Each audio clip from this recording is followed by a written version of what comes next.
Hello, everybody, and welcome to the Afternoon Tune. I'm your host, Josh, and today I got my special guest host, Sage, from Rated M for Immaturity. How's it going there, Sage? Doing fantastic. How about yourself? Doing really well. Got a lot of stuff to talk about. Bunch of trailers just decided to drop this week, this past week there. Bunch of stuff, big announcements there. A lot of things that people are excited for. So, gonna be talking about that, doing some reviews, or just one review today. And then, head out of here. So, don't know if it's gonna be too long of a show. Depends on how we get through all these trailers here. And then after that, of course, raid somebody. Dante's on. He's playing that Hades 2. He's playing that. He's loving it. Very nice. So he's loving it. And then Geek Dom, I think I saw him on. Yeah, Geek Dom's playing that Hell Is Us there. So he's doing that. Looks cool. Looks cool game there. That good old Hell of Us there. Hell Is Us. Lucky Dog. One of those big AA surprise games this year. Yeah. You have Lucky Dog. Lucky Dog's on. He's doing some editing there, so he's doing that. So yeah, he's doing that. Lucky Dog, good friend of the channel there. So I got some good people on that we could raid after this. Future streams after this one. Wednesday, I'm gonna be doing a stream with Neil. Neil, me and him are gonna be doing a review for All the President's Men. Retro review for that. I've not seen that movie before. So it'll be interesting to do a review for that one. Doing that one because Robert Redford just recently passed away. So doing that. Then Friday, hopefully Nick and Dust can join me there doing a review for The Smashing Machine, the new movie with Dwayne The Rock Johnson, new film from Benny Safdie there. The Safdie brothers, I think both of them are directing that movie, if I'm not mistaken. And I love their previous work. I loved what they did with Uncut Gems. I loved Good Time. Good Time is one of my favorite movies of the 21st century. Absolutely love Good Time a lot. I think it's still Robert Pattinson's best film. Good Time. I do love Good Time. Yeah, it's Rob Pattinson. He's done a lot of great movies. You like it even more than The Lighthouse, huh? I do. Okay. I think that's his best work overall. Yeah, he's been in a lot of good movies lately. It's good to see The Rock in something where it seems like he's actually trying. Yeah. I was down on him for a while, but I mean, it wasn't because I didn't think he had any talent in there. I just think he was making such safe choices for so long and just kind of playing himself. But if he's really turning around on that and doing something different, I think it's great. Yeah. But this could be an Oscar nomination maybe for The Rock. Some people are saying that'd be great. Oscar nominee, Dwayne The Rock. Next. President. He's on the path, man. I know he's only 50-some years old. Maybe he's got to wait 20 more years and then he can qualify to be president there. So yeah, but Benny Safdie. So it seems like only just one of them are doing it. Benny Safdie, not the other person that's doing it. Hopefully, it's not a Coen Brothers situation where you get one of them and it's not quite as good. Yeah, you see who really got the talent is like okay, they split off. Yeah, but yeah, so it seems like that's the case. But yeah, Smash Machine. This movie came out this week, but I didn't get a chance to see it this week, so I'm going to review it this upcoming Friday. Is The Strangers Chapter 2. I saw that this weekend, so I'll review that. And then also there's a Good Boy that's coming out this week, this new experimental horror film. In the perspective, it's a horror movie from the perspective of a dog. So I hear great things about it. I'm going to review that with Mike from Greyworks there. He's already seen it. He said it's amazing. He said he loved it. Okay. So I'm interested to check that out there. Well, for experimental horror. Yeah. So people say it's pretty great. So good boy is what it's called. So I'll review that Sunday.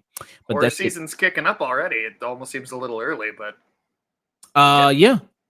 Well, horror movies have been coming out all throughout the year. You had Bring Her Back. You had I Know What You Did Last Summer. You had The Conjuring. So they just been dropping all throughout the year. But yeah, we are. That's a good reminder there. Weapons. That's a good one. Yeah. I think Weapons is going to come on streaming pretty soon. Look forward to watching that one again. Very big fan. Yeah, it's one of my favorite movies of the year. So I do love Weapons. Zach Krieger, who's going to be directing Resident Evil. Yeah. I think we're finally going to have a good Resident Evil movie, which I really had written off as a possibility.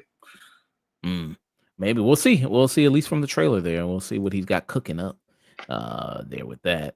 And then yeah, so October's coming, so I'm gonna probably put a poll out there what horror movie we should review for October there. Some polls already finished, closed up. That's why we're doing a retro review for All the President's Men. Um, we're gonna do a retro review for Tron Legacy. I'll do that with Neil. Well, I'll do that Okay, with Wednesday. There, sure. I'll do that with him. So you're off the hook. You don't have to see Tron Legacy. Did I complain about Tron too many times? Yeah. So you don't do Tron Legacy there. You know, between that and the original, I mean, it's only 2 Tron movies, so Right. people voted for Tron Legacy there because Tron Ares is coming out. That's coming out next week. Is So anybody excited for that? Like, I just genuinely, I'm not even saying it in like an insulting way. Like, I just wonder how big of an audience is there really for another Tron movie? how much I don't know. I remember how much the last one made. That was in 2010. Let me see how much that one made. So this one on a budget of so it did pretty well. On a budget of Okay, 170 million, it did 409.9 million. So not okay. terrible. Yeah, all I'm right. surprised they didn't do a sequel sooner then. Yeah, so yeah. But so there's Aries out. So I see some people, I mean, internet isn't always real life. I mean, there were some people who, talked about, well, who cares about Avatar? Like people still, that I've seen no memes that has no cultural relevance, and then Avatar comes out, makes gajillion dollars, and everybody goes sees it. So but yeah, I mean, it seems like people go, oh, this looks okay, and then people go like, oh, then there's Jared Leto, and then my interest, you know, goes downhill. So Jared uh Leto is like an anchor around the neck of any movie's box office. I can't remember the last big box office movie he was in, Jared Leto, because Blade didn't do well. Suicide Squad. Oh yeah, that did do well in the box office. Suicide Squad did do well in the box office. That was 2016, yeah. So that did do well there. But yeah. So, got that poll, All the President's Men, Young Frankenstein, because there's that Frankenstein Mm. movie. So Guillermo del Toro's Frankenstein movie's coming out. I forgot it was coming out so soon. That date came up pretty fast. So that's going to be coming up in October 17th. Is Oh, going to be good. Okay, I for some reason I thought I remembered it coming out in like November or something, and I thought like, you should do October. You're missing the window, and it turns out I was just wrong. And that is yeah. exactly what they're doing. Yeah, October 17th is going to be on Netflix. So it seems like they're going to have a limited theatrical run October 17th, and then it's going to Mm, release on Netflix November 7th. gotcha. And so they're going to do that. It's going to premiere at Venice Film Festival August 30th. So you might hear some reviews come out earlier or that with that.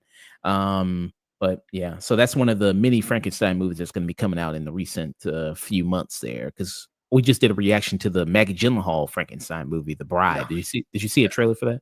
I have not seen that. Okay, it's like Bonnie and Clyde, but with Frankenstein and the Bride. Huh. Um, Hey, yeah, it's something different, I guess. it's set in 1930s Chicago. That's that. Okay, so they're really going for the Bonnie and Clyde feel. Yeah, so it's like they're going around pulling heists and stuff like that, and yeah, so it's really like Bonnie and Clyde type stuff there. I mean, I will say these kind of horror, the Universal monsters horror characters, or Penny Dreadful, novel characters. If you're going back even further, I do feel like they, next to superheroes, might be some of the most malleable, just characters that exist. I mean, how they've existed for more than 100 years, and man, I feel like people keep finding new things to do with them. Yeah. And we had a Frankenstein movie that came out a few years ago. I mean, Poor Things that's just like a Frankenstein movie, Oh, essentially. sure. Okay, I never actually got to see Poor Things. It's still on my list to check out, but I Yeah, heard a Poor lot of Things. good. Yeah, it's really good. Poor Things is really good. Emma Stone, that's really good. So that was kind of like a Frankenstein-ish type movie. Okay. So yeah, so Young Frankenstein. I've never seen Young Frankenstein. So that's the Oh, it's Mel. great. Yeah, Gene. What's his name? Gene Wilder. Yep, And yep. it's a Mel Brooks film there. So I've never actually seen it. And Peter Boyle, I think that's his name. That's actually Frankenstein's monster in it. Yes, yeah. Wasn't he? Oh, I didn't know. That's the dad from Everybody Loves Raymond. Yes, it is. Oh, okay, gotcha. All right. So yeah, so it'd be interesting to check that out. I have not seen that before. So yeah, that one, and then like I said, I'll put a polls there for which horror movie we should review for October. I always try to put some newer ones in there with mixed in some retro ones, ones I haven't seen before. So it's always good to mix it up, to do Absolutely. that. So that I'm a horror junkie. It's been a few years since I've done it, but for a long time, I would watch 31. I would watch a single horror movie every day of the month that I haven't seen before. nice. Okay. If you want to suggest some, yeah, drop it in there, man. Yeah, Let me know. absolutely. What we should put on the poll there. Anything you're thinking of right now? Ooh, off the top of my head, I don't have anything. I don't have anything ready, but I give me a little time. I could get a whole list together for you. Yeah.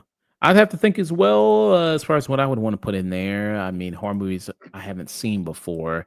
I know because let's see, the guy who did he has a new movie coming out right now called No Other Choice, I believe it's called, which is getting good Okay. review. Park Chan Wook. Ooh, Um, I heard I've never seen The Handmaiden. I heard that was pretty good. I've never seen that one before. I haven't either. Yeah, and I've heard pretty great things about it. I think that's horror, Okay. there a little bit, so I've actually never seen it. Thriller, you count thrillers as part of horror, right? Thriller. I think they can be. Sometimes it depends. Sometimes I feel like a thriller is kind of steeps into its own thing, but it's adjacent. At least it's a gray area. I think it just depends on the execution. Yeah, it seems like people call something a thriller when it's not like a supernatural threat, and then when it's a supernatural threat, that's when people go like, "Oh, it's horror or something." Hmm. Um, In my mind, I think of thriller as like more of like a tension filled mystery. Like I feel mm, like there needs to be some sort of investigative aspect of it. mm. Like, I'm trying to think Like of like a seven I'd 7. call a thriller more than Okay, just like an outright horror. But yeah. What about The Guest? What about that one? That's uh, thriller. yeah, I'd say that's a thriller. Yeah, that's that horror there. Okay, Yeah. yeah. So yeah, well, but say, so let people know about you, what you got going on, what you got coming up next, all that good stuff. Yeah, you can find me over at Rated M for Maturity on Twitch, YouTube, Twitter, all under that exact same name. We should be so not tomorrow, but next week we will be back to our regular Tuesday streams. Finally, I got some internet maintenance going on, but we're almost there. It's been like 2 months off, but we're just about back, and we'll be picking back up with Doom: The Dark Ages because we only got like one stream into that before I had a bunch of stuff break and start not working on me. But that'll be awesome. And then we'll go from like that right to Metal Gear, right to Silent Hill, and yeah, all sorts of good stuff. Um, maybe even bump Silent Hill up just because it's October. Maybe we'll even swap over to that first and do Metal Gear after. We'll see what happens. But yeah, lots of fun stuff coming up. And then man, like 2 weeks maybe. This book that I keep talking about, been working on. This will be publicly available, like like 2 weeks probably. Um, got our copyright today, and we'll be publishing very very soon. It'll be like internationally available on Kindle service. But look out for a Red Age coming very very soon. Mm, yeah, that's very exciting there. Love that. And then this is your YouTube channel. This is your Twitch right there. Getting to 500 on Twitch there. Yeah, getting Um, close. getting close there. And then your YouTube right here. So while people still waiting for you to come back next Tuesday, they can check out all the playlist of all the different games you've played there. God of War, which God of War had its 29th year anniversary. Uh, Um, 20th. 20th year Yep. anniversary. So 20th anniversary there. So it just had that. People pretty seem like disappointed by that because they were like, "Oh, it's just a controller. That's it." Yeah, so there's been a lot of rumors with God of War 2. I am very curious as to see what's going on. But from what we have heard, it sounds like there's two games in development. One that is like the next kind of, the next mainline game, but that there is a spin-off, like some sort of smaller title that's kind of more of that 2.5D Metroidvania side scroller type of game. I've heard a number of rumors from a number of different places about that, so it seems likely that it's true. But I was kind of surprised we didn't get a reveal for that either. Mm. Yeah, so it's just people just want, hey, here's a controller for you. I mean, there you go. You got a God of War themed controller.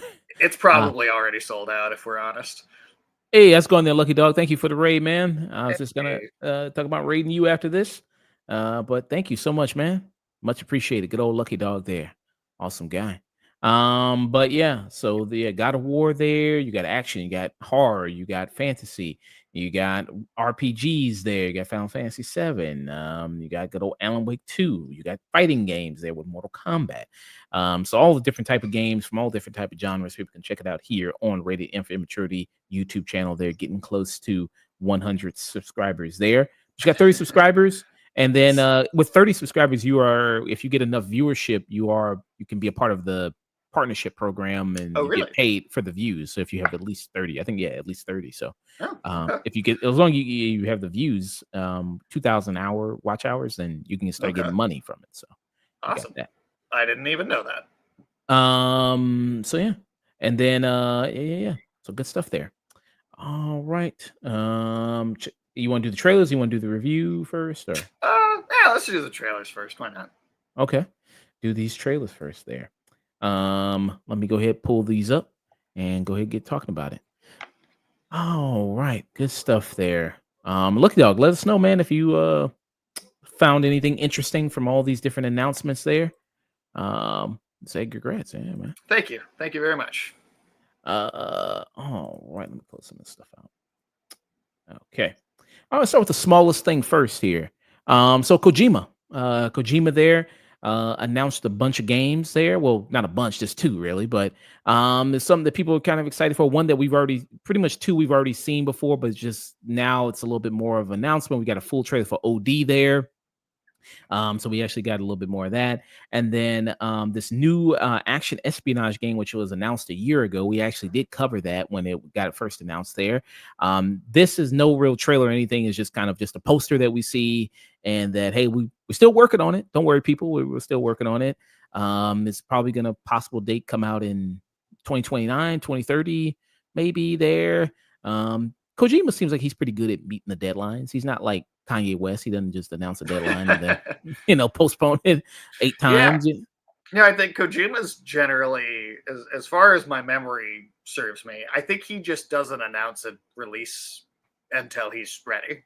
And you might be getting trailers for years that have no date attached to them, but he doesn't lie to you, and he doesn't tell you it's coming sooner than it is. So Yeah. So the trailers for this OD, which got announced, I think, like what, like 2023? It seems like that game got announced a while back there. yeah, it's been a good few years. And when they announced it before, this was at I think the Game Awards or Summer Games Fest, one of those two, and Hideo Kojima came out on stage out of a door that was like very clearly referencing the door at the beginning of the hallway in PT, which was his canceled Silent Hill games, right, from back from 2014. So Hmm. even announcing this game, there's a very clear intention that yes, this might not be exactly the same game that he would have made under the Silent Hill, IP back then, but there is a clear, I think, signal that he's using the ideas that he had for that game in this Hmm. game. Hmm. Okay. So let's check this out. OD there. Knock teaser trailer, and we don't know what OD stands for yet. OD is stands for overdose. Okay, so it is called. Oh, it's an Yep. overdose. Okay, so he is And then calling it. knock is this trailer specifically is for this sequence, which is very much directed by Hideo Kojima. This is Hideo Kojima's all him, this part of the game. But in the future, we will see other segments with other subtitles, one being directed by Jordan Peele and so on and so on. We know there's going to be a bunch of horror directors from like the film industry working with this. All right, let's take a look.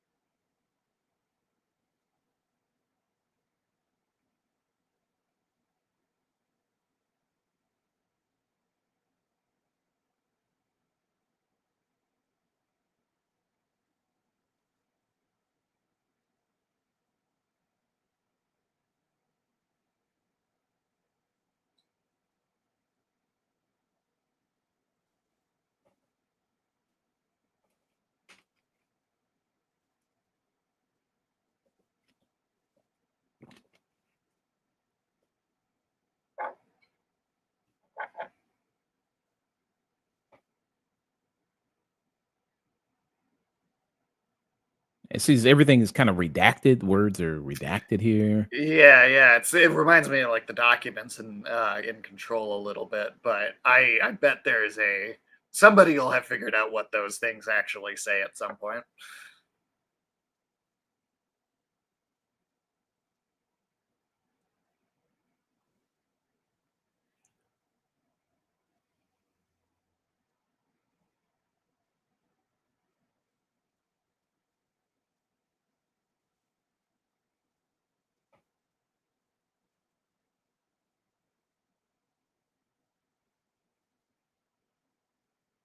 Got like what is this? Baby heads or something like doll heads? Yeah, there's definitely some weird doll imagery going on, I mean, one of these candles is coming out of a baby's like stomach. Looks like Uh a. I think it's the one she's about to light, actually. oh, it's about the light. And then you have this picture of this eye that's right here. That also specifically feels like a bit of a PT reference because there's a part in PT where all the photos on the wall in the hallway all just turn into images of eyes for, well, I guess I couldn't tell you exactly what reason, but Because it's weird, man. It's weird. That's why. It's freaky.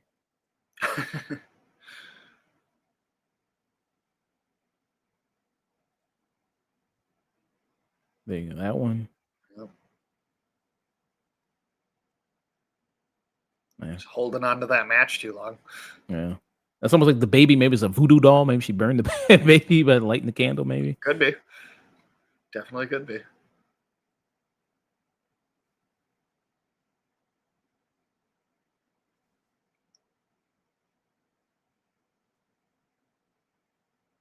I like the detail of having to do it 2 times to get it to light. Just a small thing, but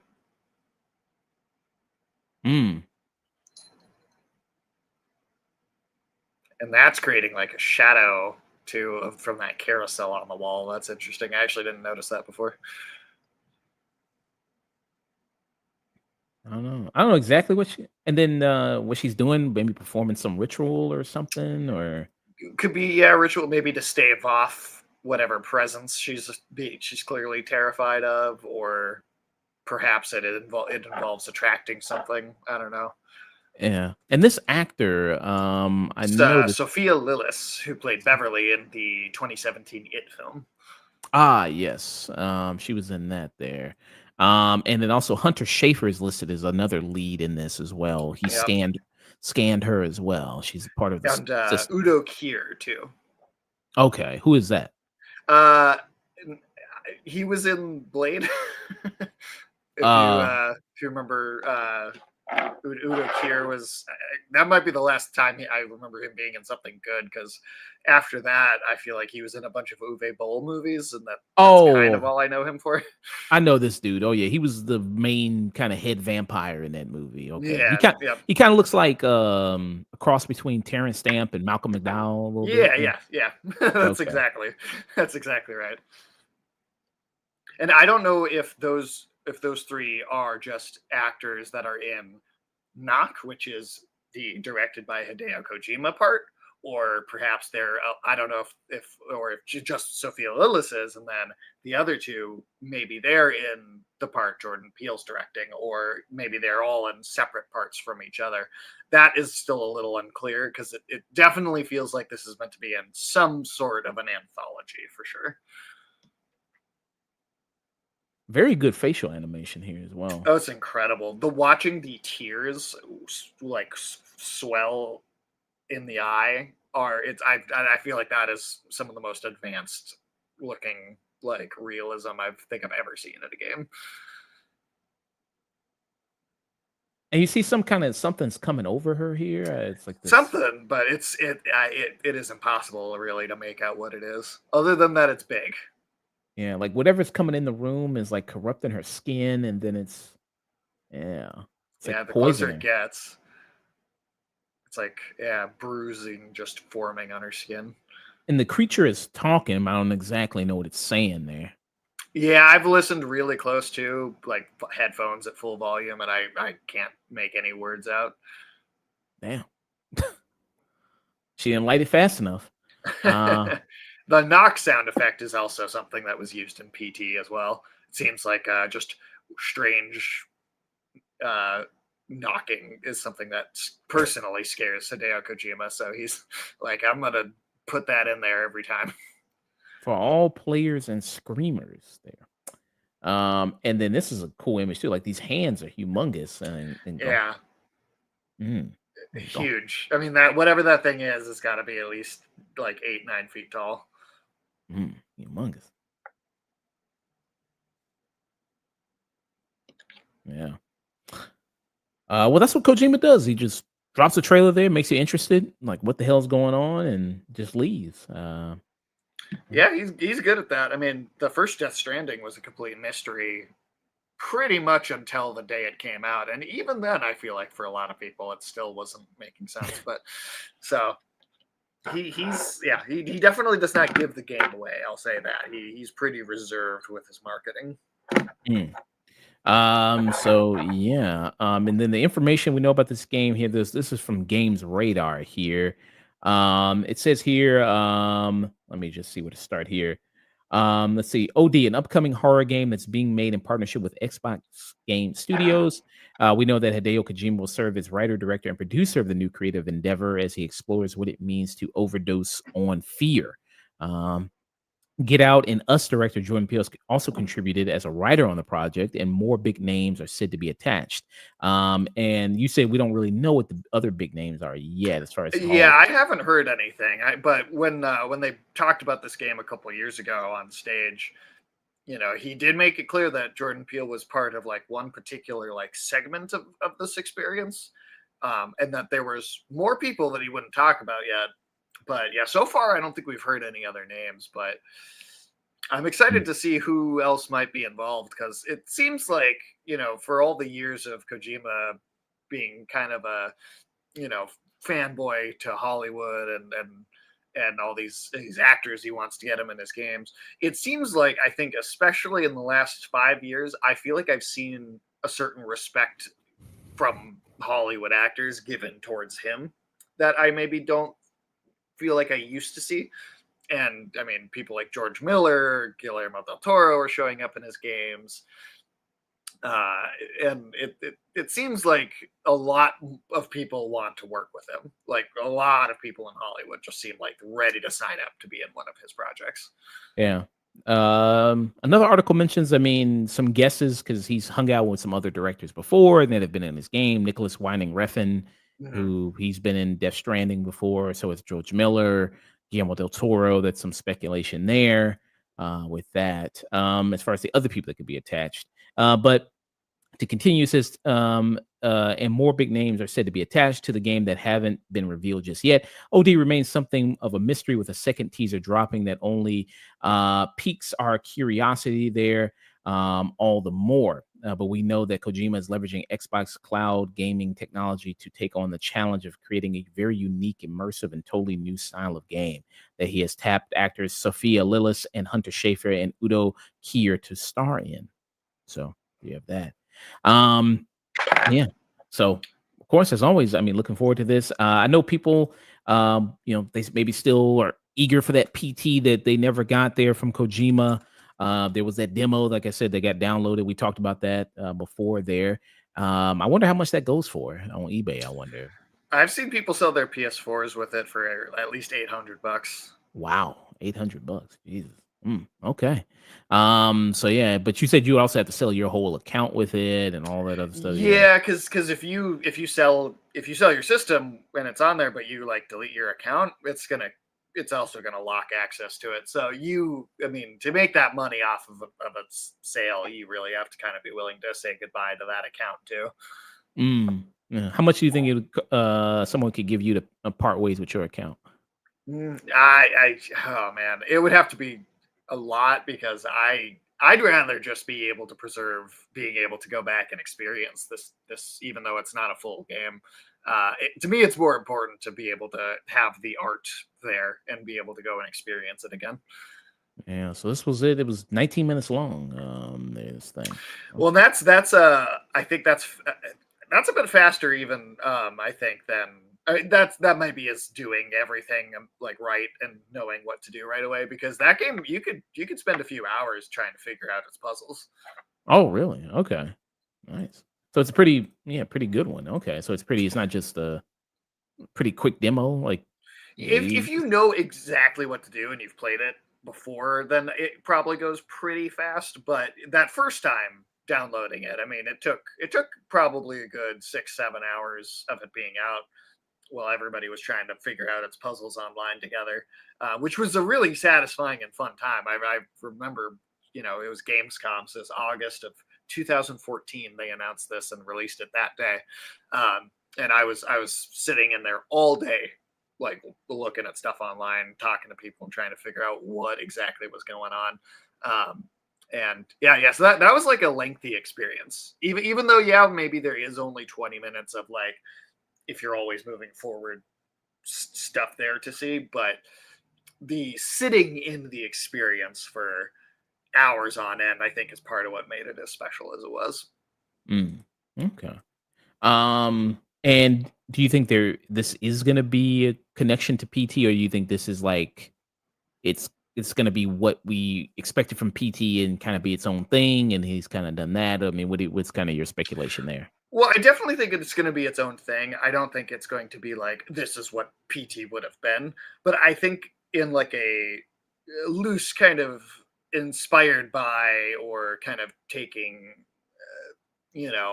concepts that he had, because keep in mind PT was a demo for a game that didn't really get all that far into being made, so he just had some concepts and some ideas written down that he wanted to do, but he never got to flesh those out into full game systems. And I think if you could look at any game and understand this, but games change a lot through their production.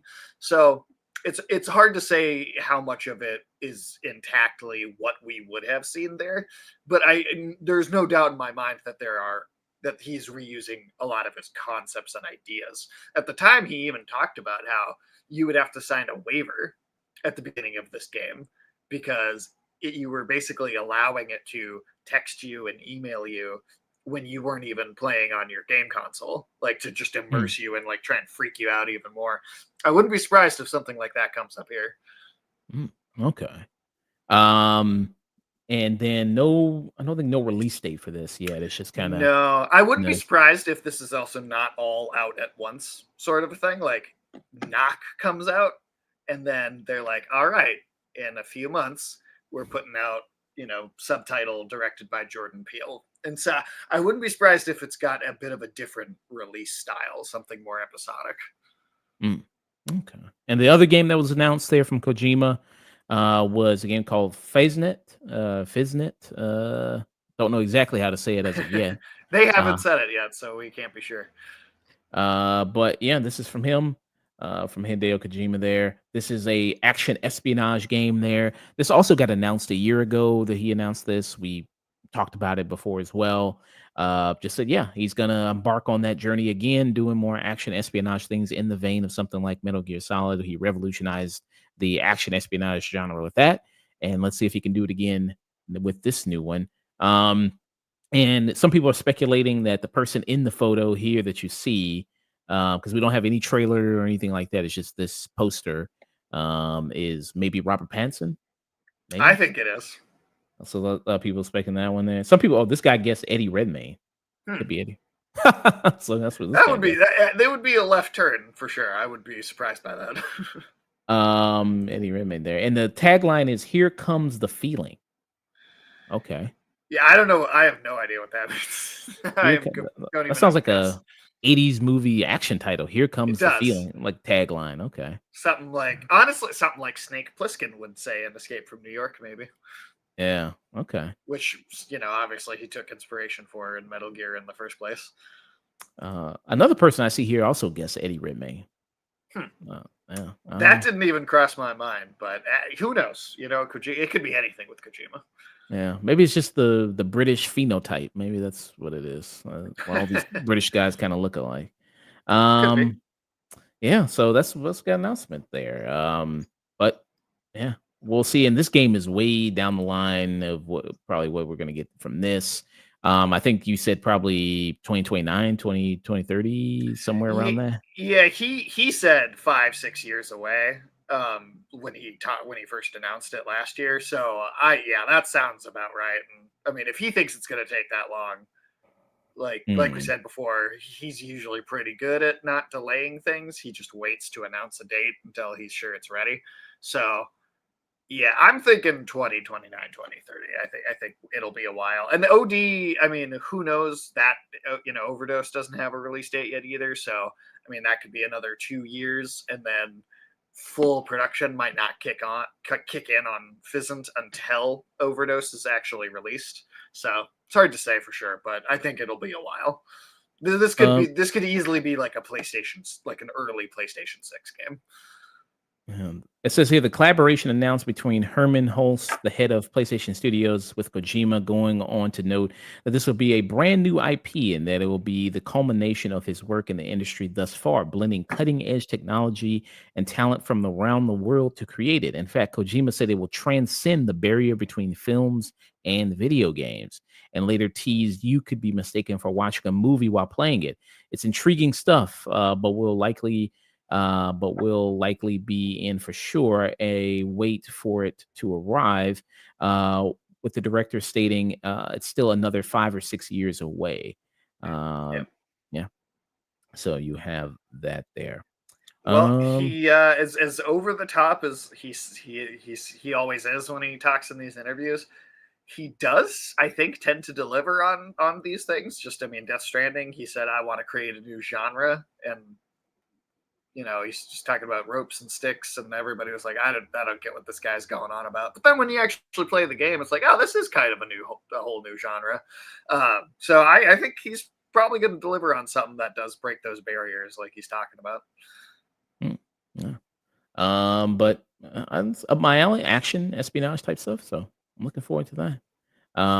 Yeah, it says platform PlayStation 5, but that should probably won't probably PlayStation 7. I don't know. Maybe it'll be already a 7 out by then. Yeah, I think I mean, it could be one of those cross-gen games where maybe it's like the PS6 is out but they're still kind of releasing games on the 5, but like there's like a better version on the 6. I think that's probably what we'll see.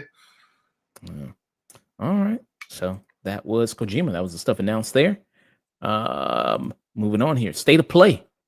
Good old State of Play there. They did their show in there. Sony did. Some big trailers got announced there. You some stuff you're interested to talk about. Deus Ex Remastered. Of course, we're going to talk about the Wolverine trailer there. We got some a little bit more footage from Halloween that was also there. Got a little bit more of that. So it basically seems like it is just basically Dead by Daylight. It seems like okay. So just basically, Yeah, well, this is even someone could correct me in the comics if I'm wrong about this, but I believe that Friday the 13th game, I want to say that came out before Dead by Daylight did. okay. And this is the same studio that did that Friday the 13th game. And that Friday the 13th game ended up getting wrapped up, and there was a whole lawsuit over the rights to Friday the 13th, and there was this huge mess. And so that game basically was forced to stop development. There was even going to be Jason X content added to that never got made because of all that, which I think is a shame because I think that's the best Friday the 13th movie easily, right? Like, yeah, I would have loved to play the sleeping bag scene in Jason X. right. I don't know. Exactly. Give me the playable version of that. So this studio is now doing this Halloween game. Uh, it definitely feels like it's the same type of thing as Dead by Daylight or the Friday the 13th game, which it maybe is closer to that one, just being the same studio.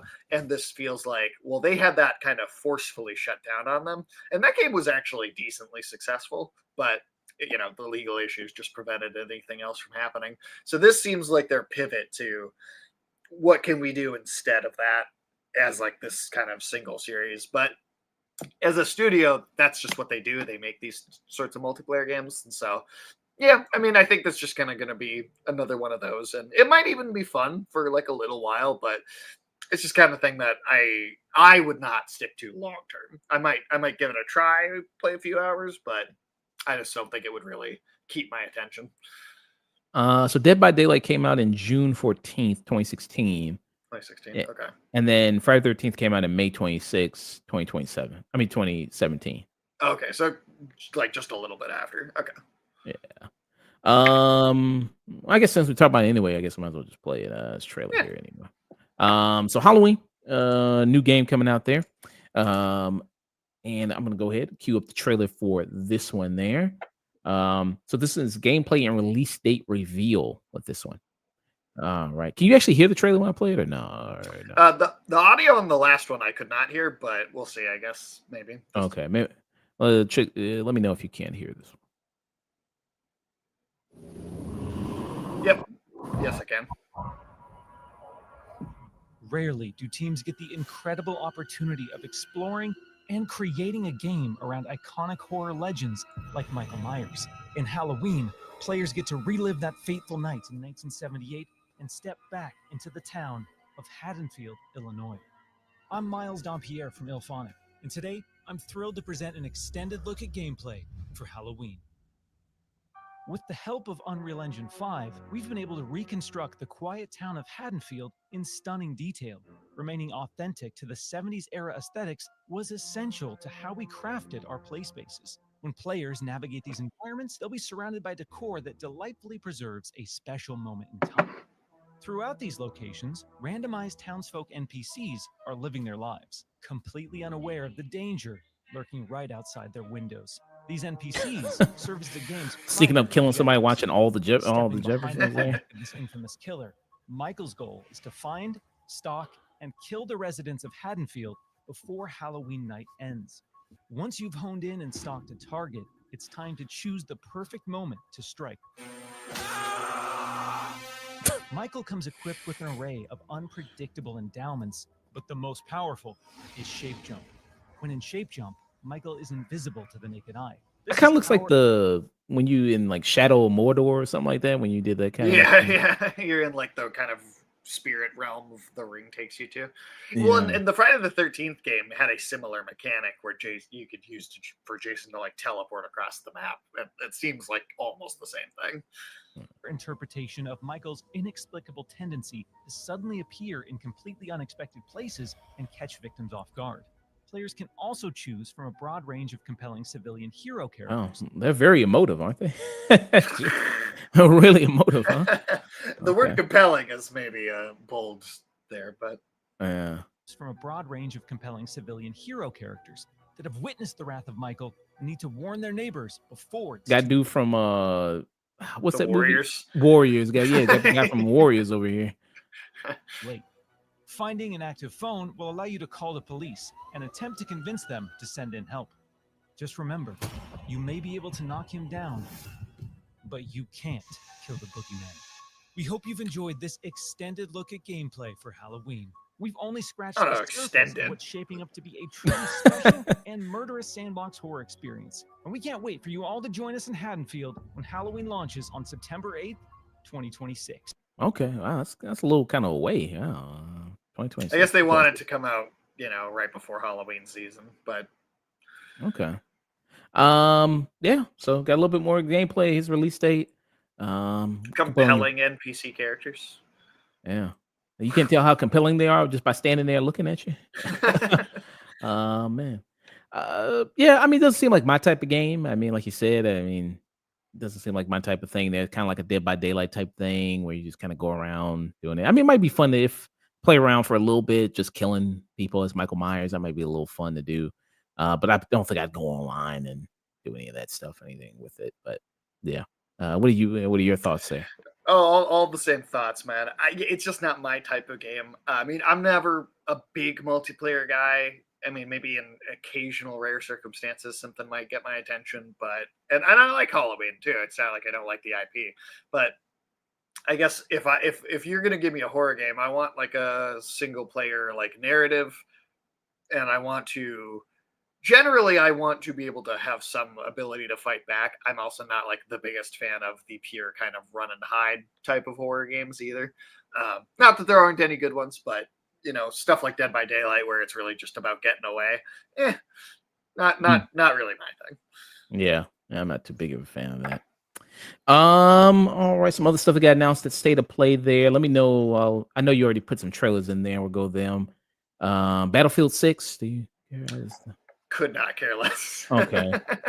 Chrono Script. You sent me a trailer for that one. I think this was like kind of a surprising standout actually for the whole showcase. In it really amazing art style, just kind of a different. It's almost an Alan Wake-esque idea of someone being trapped in their manuscript or trapped in like a piece of fiction they've created, but it's through like a 2D action platformer, sort of like, maybe I can't tell if it's a Metroidvania or if it's just an action platformer, but there's cool stuff with like perspective switching, or like you're walking around the manuscript and then jumping from like the page of the book onto the table, and then like the graphics are going from 2D to 3D, and then I think parts of the game are even like in first person around the study that the manuscript is in. It's got a lot of, I think, really great visual style. This I think, honestly, obviously Wolverine was like your big show ending standout. Everyone expected to see that. This was like the big kind of steal the show surprise game. Okay. Then you got Cold Vein 2. You got that one. You got Crimson Desert. Crimson Desert's one I've heard a lot about, and it maybe it'll be interesting, but it's also like this big online, I think, MMORPG type thing, which is also just not like a genre I'm super into. Dynasty Warriors 3 Complete Edition Remastered. We got a trailer for a controller. Got that, the God of War 20th anniversary one. Okay. Pre-orders open October 3rd, so it's not sold out yet there. So, you can still grab one. You can still grab the controller. That's okay. It looks like it's it looks like the controller, you can just do this shit yourself. You can get a white controller and just paint a little bit of red on it. Look like, yeah. That's, and I haven't checked the price, but it's going to be more expensive than a normal controller. If it was the same price as a normal controller, then it'd be like, okay, well, maybe do you need one more controller? All right, sure, get the cool looking one. But they always charge extra for this stuff, so it just doesn't seem worth it. Yeah. If people want to take a look at it, it doesn't seem all that creative, really. It's just like, okay, it's just like a little red on it. And like, that's it. Yeah. There's nothing special about it. Okay, but happy the 20th year anniversary to God of War, one of my favorite video game franchises of all time. Happy 20th year anniversary to that. We should do a retro review for the first game or something soon. Yeah, did we do a retro review for God of War, or no? We talked about it when we did our like top 10 like PlayStation exclusive games. Oh yeah. But I don't think we did like a standalone thing talking about it. Oh. I think we talked more about God of War 2 than the first one. And I think the only God of War game we reviewed here, I think you reviewed Ragnarok, right? You came on for Ragnarok. Yeah, you came on for Ragnarok. Yeah. Then there was Gran Turismo 7. There's that. Have you ever wanted to be a NASCAR driver? That dude, he played Gran Turismo and he became a NASCAR. That's true. That's true. And I didn't even see that movie. It was all right. It was pretty good. Sorry. Probably one of the better video game movie adaptations so far, just because the track record's not been great. But yeah, it was a better one. Yeah. Racing games aren't really my thing. If I'm gonna play a racing game, it's gonna be like a Mario Kart, right? Like a cartoony kart racer type thing. But, yeah, where you throw plants at people and I guess the like super realistic like simulator driving, I've never had a ton of fun with. I will say Burnout games I thought were pretty fun, because those were more about crashing than it was about driving, and just how big of a crash you could make happen. So okay. Then you got last what's this called? Last Epoch. So it kind of just looks like another generic anime and art style RPG thing. Nothing really noteworthy in my mind. Let It Die Inferno. There. And then of course the Wolverine game. Got a flight simulator. Noah 3. Got Noah 3 here. A little bit more of that. I'll go ahead. I'll play the trailer for Noah 3, and then we'll do a Chrono Script there. And then seems like after that, only the other interesting thing was Wolverine. So we'll do that. We'll close out. Yeah, it wasn't a lot of stuff, I'll say for sure. And the Xbox show, we're not even talking about anything from the Xbox showcase. That was like a total bust. Yeah. All right, let's play this trailer. Noah 3. Check it out. Who will be Shogun? Kurimatsu, why? You'll never understand what it means. I'm a little fun, huh? I am Himiko. On my honor as queen, I shall defeat Kiriko. My timeless friend, I trust you. Nothing will stop me from becoming Shogun. So long as this dark radiance exists, my fights will continue.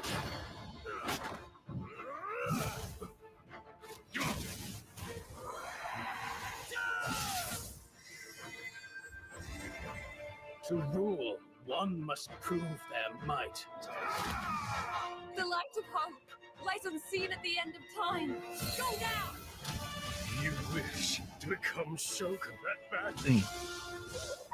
I'd watch a TV show of this. It's pretty cut like kind of like almost like an action TV show or something like that. Yeah, that Wuchia almost sort of thing. Maybe you don't want it enough. What makes a shogun anyway? How you liking we're getting a little bit more gameplay here, the action here?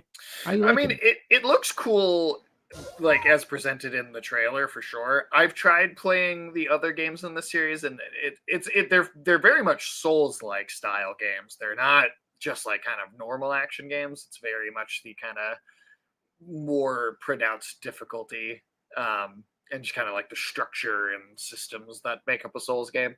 I found the ones I tried to be just kind of a little clunky in the way they were put together, but maybe this third one will be the one that nails the formula down. Okay. I like that shot. That's a good shot right there. Oh, the big sky, red sky in the mountain. Yeah, let me see. That's pretty cool. Yeah. That is cool. There are some very cool visuals here. Takachio, strength and superiority are what make us shoguns, and I have both. Strength alone is not enough to end this war. Okay. February 6th, 2026. Okay. It looks exciting, looks cool. I like, the action in here, the different combat that shows. I see that one where he was kind of using like a hand-to-hand combat, it seemed like. With the one creature he was fighting. That seemed pretty cool. Let me show it here. Go. Yeah, like right there. Okay. Like he's using those, I don't know what you call those weapons. Yeah, I'm not sure the name either, but it Kinda does. like It's God, I can't remember what they're called, but I do know it's somewhere in the back of my somewhere in the back of my head. They kind of look like batons. Tonfa. Tonfas. Okay. Yeah, tonfas.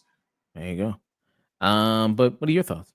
Yeah, I mean, I think there's some cool visuals here. I mean, it looks like it could be an exciting game. Like I said, I've tried the others in the series though, and they're a little clunky, and they're also Souls-like games, and so they're very difficult. And the clunkiness makes them harder even on top of that. So we'll see. I mean, I'd be willing to give it a try, but probably not like any sort of day one. Let me for sure pick this up sort of game. Okay. I would, depends on what else comes out around that time, how good the reviews are. I'd probably You haven't played through a Souls game before, right? no. Okay, so that there's also like this whole set of rules and gameplay systems to learn along with it. So I mean, I'd be interested to see if you did how that. I'm very curious what you would think of that sort of gameplay style. Yeah. Some other. Oh, I forgot to mention this. Yeah. The Seven Deadly Sins Origin. Oh, sure. That's why I get too excited about that. Zero Paradise. For Dead Spies. A lot of just kind of anime. It's a lot of very basic anime aesthetic stuff. And I know Seven Deadly Sins is like a specific series that has a fan base. I've never gotten into it personally. It's not one I've ever really been interested in, but yeah. Okay. Yeah. Zero Parades for Dead Spies there. They had a whole commercial about some speakers. That was in there too. Oh yeah, PlayStation Plus wireless speakers there. Okay. Sure. I don't really buy a lot of the PlayStation Plus accessory stuff like that. I got the headset, but I mean that's about it. I was like, okay, Elevate. Yeah, that's what they're called. Okay. A new way to experience sound PlayStation. Yeah. They always put the ridiculous taglines on there, and then it's never actually as impressive as they want to make it sound. Let's see. Oh, this game. Oh, sorry, you sent me the trailer for this, right? The game with the guy from the Mike Flanagan shows, right? Saros. Oh Um, yes. This so this was actually the first trailer they showed at the whole thing. Kind of opened up the show. okay, let me see what's got going on here. I do like that actor. And Um, this is the next game from Housemarque, which is actually their 30th anniversary right now. But they are the studio that did Returnal a couple years ago on the PlayStation 5, which I thought was a masterpiece of a game. yeah, I heard that game was hard as hell. I heard, right? It was difficult, but that is genuinely like a 10 out of 10 for this generation of games. Yeah. Is that how you say it, Saros or? I think Saros is right. Yeah. Every time the sun dies, time stretches and tears.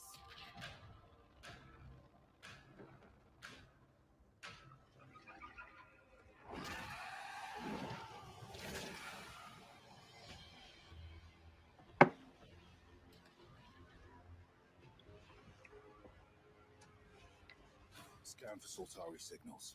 Signal corrupted. Yeah. Approximating. I wonder how that feels. If you're a big gamer to actually be in a video game and the lead of a video game, I wonder how that feels for you. I mean, I think it would feel pretty cool. I mean, I saw a little interview clip with him, and he sounded pretty excited. Creative director at Housemarque. Today we are thrilled to show off this first look of gameplay for Saros running on PS5. Saros builds on Returnal's award-winning action and tells the emotional and haunting story of Arjun Devraz's drive for answers on the shape-shifting planet of Carcosa.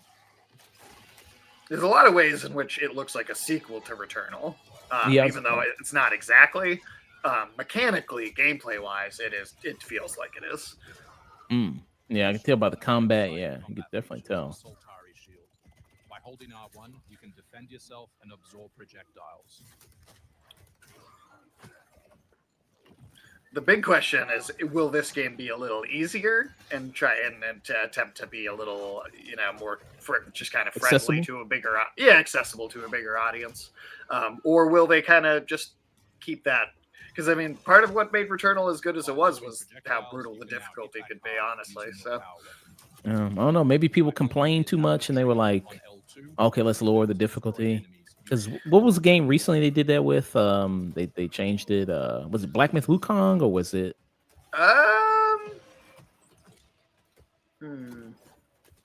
Were people complaining how hard it was? I mean, I feel like that happens often. Or And was then, it like there's a lot of?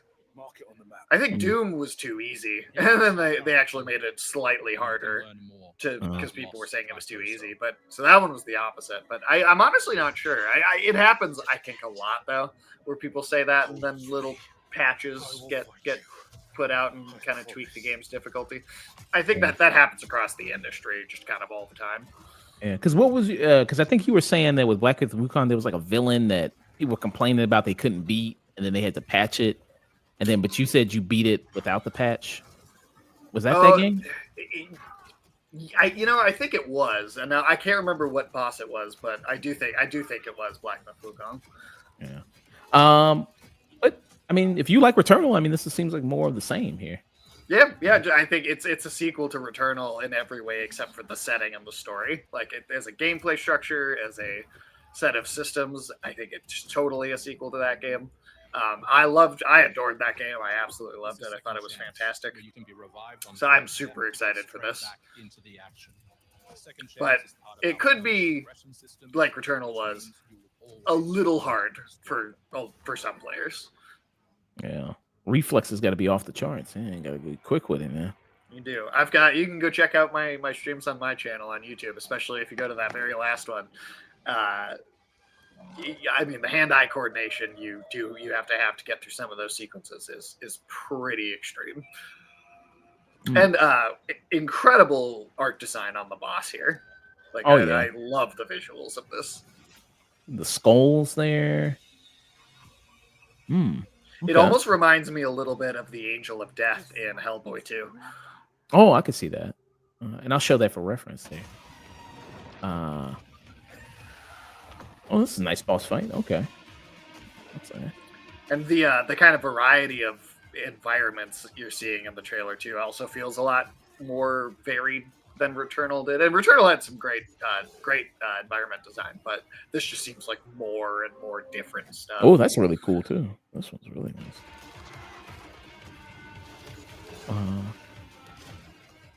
Yeah, that right there is really nice. Okay. Yeah, it looks awesome. This is totally going to be like a day one for me.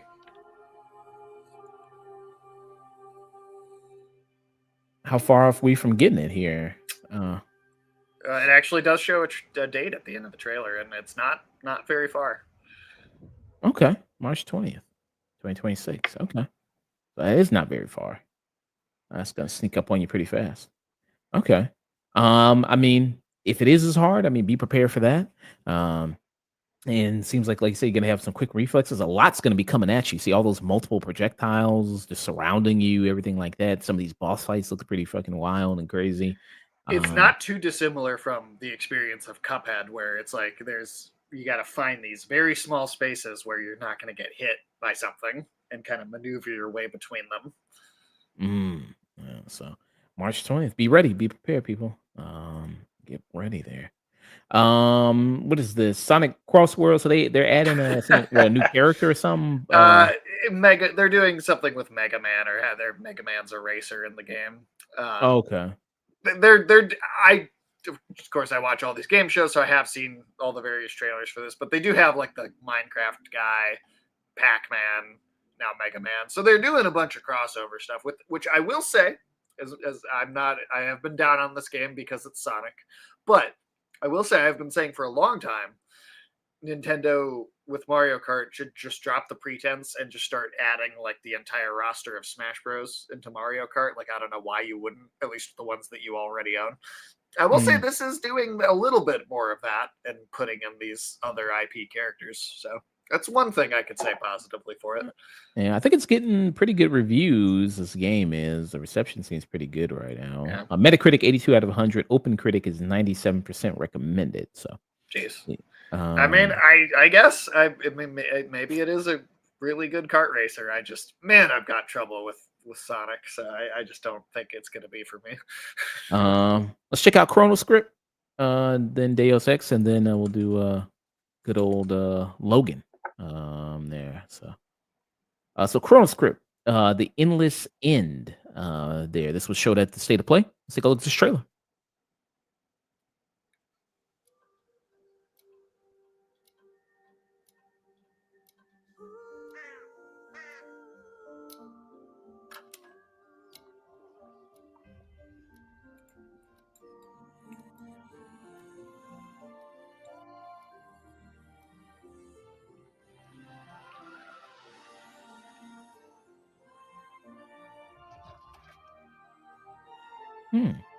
Interesting.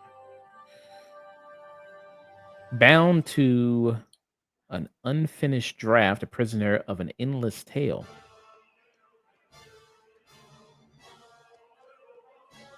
2D side scrolling game. Okay.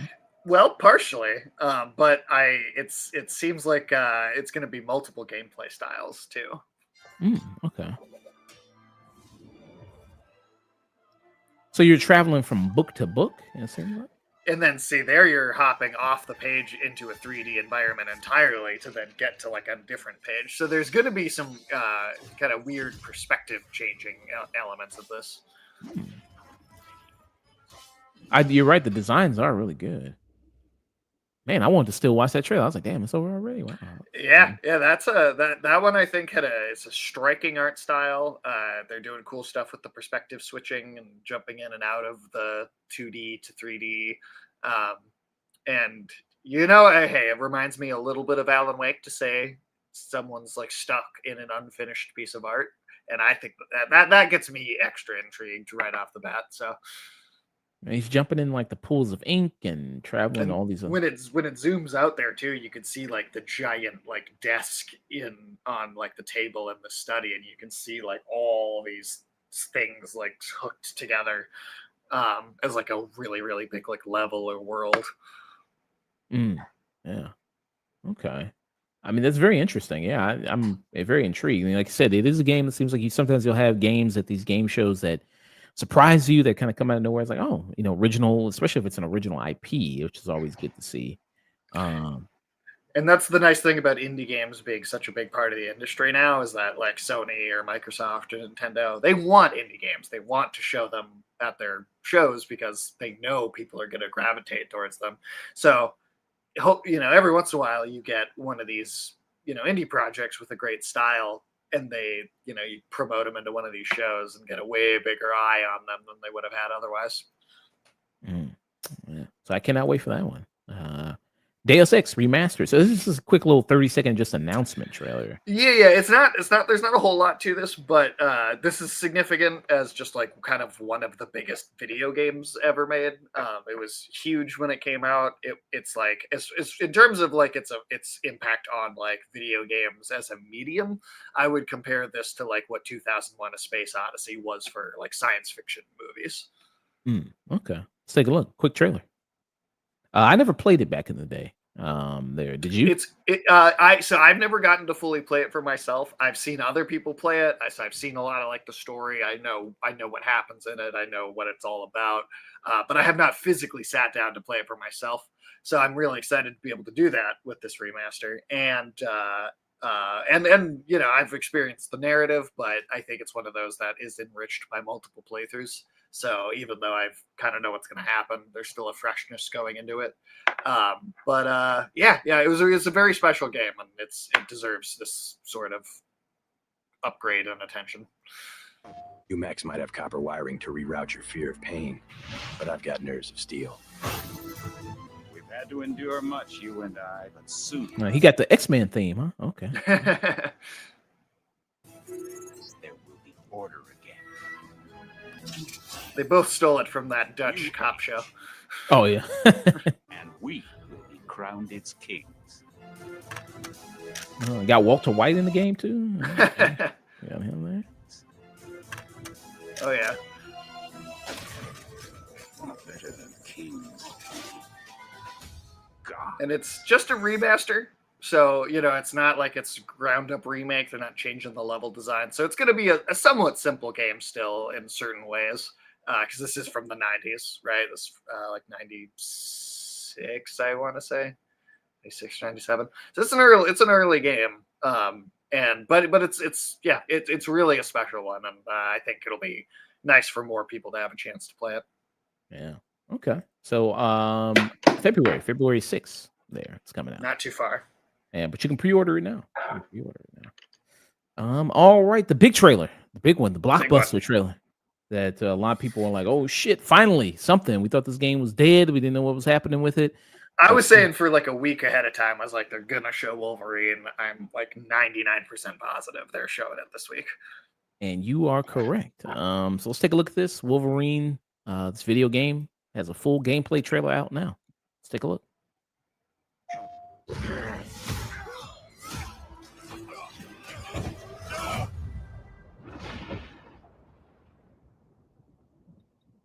Fighting longer than I can remember.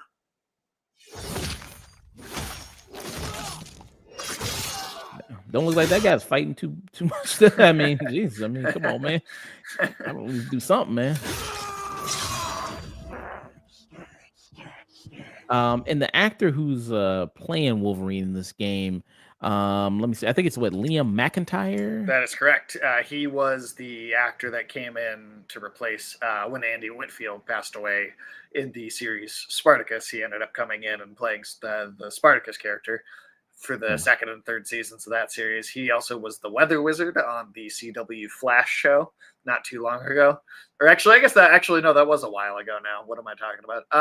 And then for video games, he was a major character in Star Wars Jedi Fallen Order. He was a boss that you fought a couple times in that first game. That was actually very cool. Very charismatic of a villain. So and he's also been in the Gears franchise. He was in Gears 5 and Gears of War 4. He's JD Phoenix in that game. Okay. Interesting. Yeah. Okay. Yeah. So he has a history in video games there. Like you said, he did Spartacus as well. Okay, yeah, I do remember him on The Flash. I actually forgot about that. And it's another Australian. playing Yes, Wolverine, which is an interesting thing for that to just happen again. another Aussie is playing. I guess they make the best Wolverines. I mean, we see him with the facial hair. I mean, he gives very Wolverine. Let me show with the facial hair there. So it's very He totally Wolverine, does. facial hair that he kind of has there a little bit. I don't know how tall he is though. Well, and the nice thing is in the game, it doesn't really matter because they've seemed to have made him a bit shorter and stockier, just like as a character model, which, with the game you can do very easily and it doesn't matter in live action. But that, and I also don't think, like, I don't know, Wolverine being short. I always like him being a little shorter and like kind of weirder looking, just because that's the character. But I mean, in live action, I feel like you can't base your casting choice on that because it's the last detail that should matter. If you have an actor that's great, that's tall, and you have an equally great actor that's all short and stuff, then sure you can make that choice. But like, I don't know. And he's 6'1", so he's 6'1". 6'1". Okay.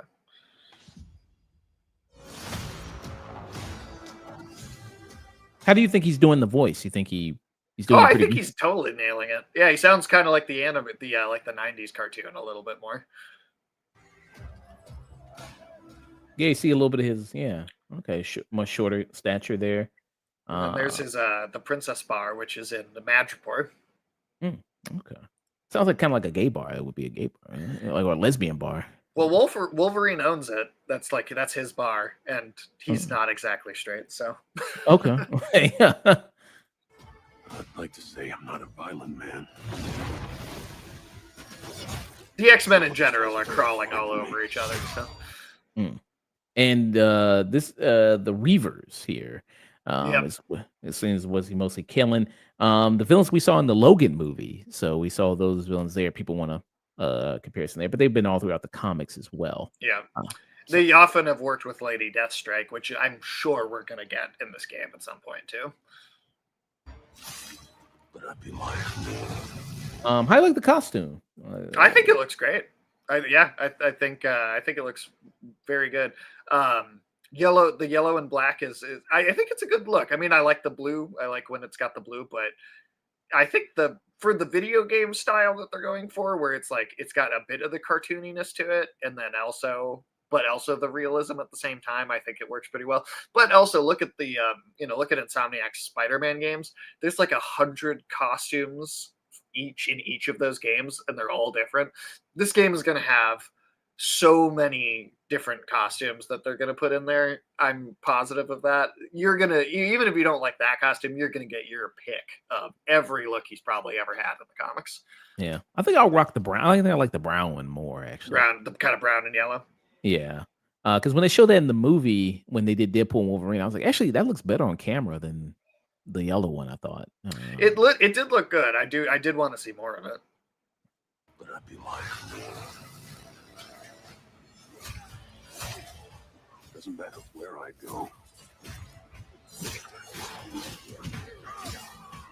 And obviously, if you can tell by the action, I mean, this is MA. I mean, he's Oh, yeah. going at.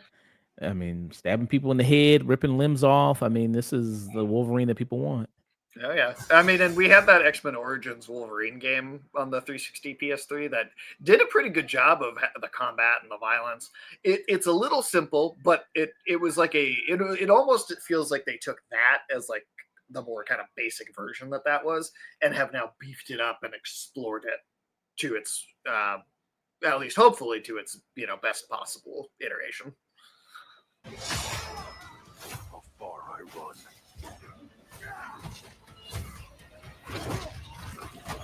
And remind me who this character is. That is Omega Red, who is I am a big fan of this villain. I think he's really cool. He can be really scary, very intense. He's sort of like a Soviet Union equivalent to like Weapon X, where he was experimented on as it kind of turned into like a government weapon, but by the Soviets.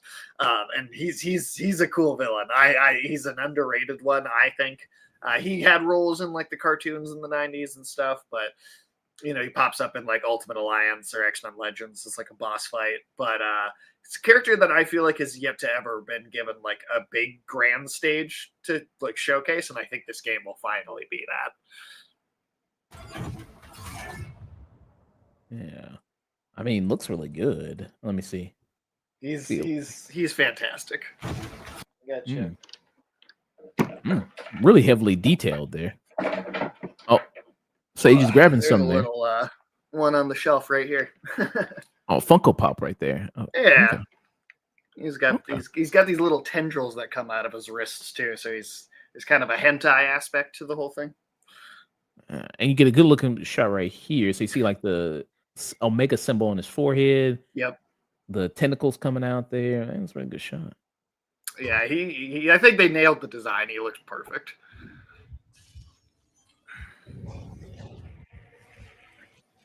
Just not for me.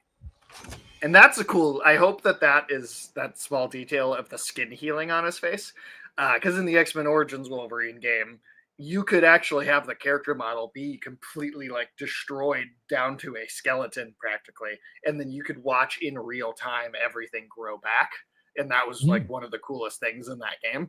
And I'm hoping that is a hint at the same thing kind of being present in the game engine here. Yeah. For me.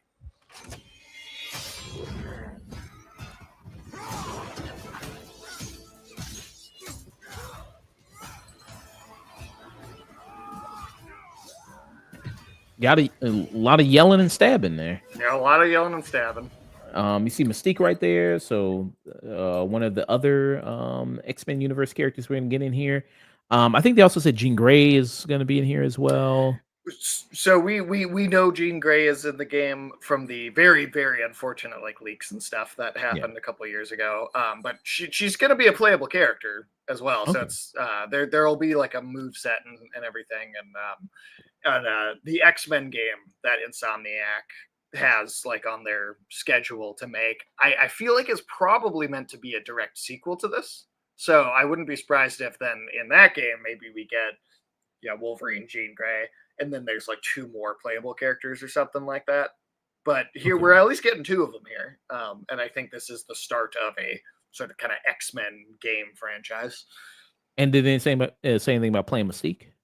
Not that I've heard, but possible. It's possible for sure. Because I ain't no hero. That's a cool, perfect moment. I know here kick a dude right into some lava right there. No hero. I'm Wolverine. Okay. And a lot of people love this shot too. I saw somebody say they thought that was Galactus. Oh, I did see that. It's like he's fighting Galactus. But yeah. Awesome. Fall 2026 there, man. Still a little ways off there, but it's coming. And they to be fair, they didn't delay it at all either. When they first announced it, I believe they said 2026, and there you have it. Yeah. Is this what you want from a Wolverine game? It's everything I want from Wolverine. I mean, I think it looks amazing. You got Omega Red in there, you got Mystique in there. I guarantee we're going to see characters like Sabretooth, Lady Deathstrike, Silver Samurai. They've talked about, we see obviously the Canadian Wilderness and Madripoor in the trailer, but even in interviews, they've talked about how we will also be visiting Japan. It really seems like a greatest hits of like place, just like locations and characters and bits and pieces of story arcs of things that Wolverine has done over his comics history. One thing I'm curious to hear more about, and they don't specifically say, but it seems like this is more of a linear action game, right? Going from like level to level, whereas like all the Spider-Man games done by the same studio have been open world. So that's a bit of a different formula. I'm assuming it's level to level. That's what it looks like, at least. But yeah, I mean, I expect we're going to see a lot of costumes in here. The gameplay looks just as brutal as you'd hope it would be. Yeah, I mean, I really have no complaints at all from what I'm saying. I think this looks fantastic. Okay. Yeah. I mean, I'm having a great time with it. With the trailer. You sure you don't have any complaints? You sure? I can think of one that you might ask me about, but I don't share it at least. Yeah, so a lot of people talking about Mystique in this trailer. Apparently, I don't know, some people trying to make something out of nothing here with this. Like they always are. The way Mystique looks, I think she looks perfectly fine. I mean, it's a She looks like Mystique. quick shot we get of her. Yeah, so she's performing action. I don't necessarily like the costume she's in though, this kind of armor thing there. That's interesting. I wonder if it's because she's undercover and she's like Oh, starting a fight there. So that could be maybe not her like full costume, but if it is her like whole costume, I do agree with that. Whereas I think she's a character that doesn't need like body armor necessarily. I think I like the way she looks better when she's got like the white dress with like the skull belt or something like that. I think is a little cooler. But that could also just be for that shot, right, from that scene. yeah. That might not be like her look exactly either. Yeah, she's impersonating maybe a Reaver. She's kind of Yeah, because it looks like she shapeshifts just there from being like one of the enemy right there. That's one of yeah. that's definitely a Reaver. So that could just be that she had that suit on as part of that, and that's not like actually her. Yeah, I like the transformation effect, very reminiscent of what we've seen like in live action and things Yeah. like that. With her transformation there. But yeah, I don't really see really too many issues. I think she looks okay. I think she looks perfectly fine there. But yeah, exciting trailer there, I think. Really Um, exciting. mm. So yeah, that was much of the stuff from State of Play there. Got one more game show, and then we head on this review. Big things from the Tokyo Game Show here. Just going down the list of maybe some things you wanted to kind of discuss here. Um, you got Blood Refreshed Supply. There's that. Seems like a Doom type game, like early Doom type game there. Yeah, kind of a retro kind of boomer shooter style. I'll be Okay. honest, I looked through a lot of the stuff and I didn't really see a whole lot that like piqued my interest, but maybe you might remind me of something as we go. Okay. So yeah, it's like a Doom, Duke Nukem, old school type thing there. The main character here, it looks like I don't know, he looks like the character from Hellsing. I don't know, looks like a little bit. Yeah. Interesting. But yeah, so you got that. And if people see what I mean, hold on, let me show what I'm looking at here. So yeah, so you kind of get that. Yeah, he does. He definitely. I'm sure that was an inspiration. Let's see what else we got here. We got Minos reveal trailer here. It's Minotaur. It's like a let's see what this is. Hmm. Okay. Basically, you're playing as like the Minotaur in the Greek myth, trying to kill soldiers that are like trying trapped and trying to escape the labyrinth. Okay. Yeah, that's what you kind of get here. So you have that. Enter the Moonum. Moonum. You have that there. Seems like cutesy type game here, art style there. It's How did you feel about this one? It wasn't. I didn't think it looked bad, but I mean, I don't know. It just didn't necessarily capture my attention. Yeah. Cute dog. I guess Yeah, it's supposed to be a dog, or is it cow? Moonum. look, it looks like a dog, but or maybe it's a bear. I don't exactly know. Uh, Winter's Moonum Troll Winter's Warmth. Is what it's called there. It Okay. looks like a cute indie game, but not really my speed. Always. There you got this one. 17-bit studio and cult games direct us to the taste of always. Hmm. Here. Okay, you got that one. Billy Bust Up. That one. Okay, there. Then you got Yakuza. Which is a huge franchise. I'm sure that was very, very exciting for a lot of people. I've never, well, I tried one and I got a little ways into it, but I've never completed a Yakuza game or gotten like super far into one. Never played one myself. Never played one. Let's see here. Then there's one here with this raccoon, Ten Uki, Pond Summer. There's that one. Another like cute little kind of indie type game here a little bit. I think there were a lot of those at this show, which is one of the reasons why I didn't have like a ton of takeaways. Which, not that there's anything wrong with those types of games, they're just not.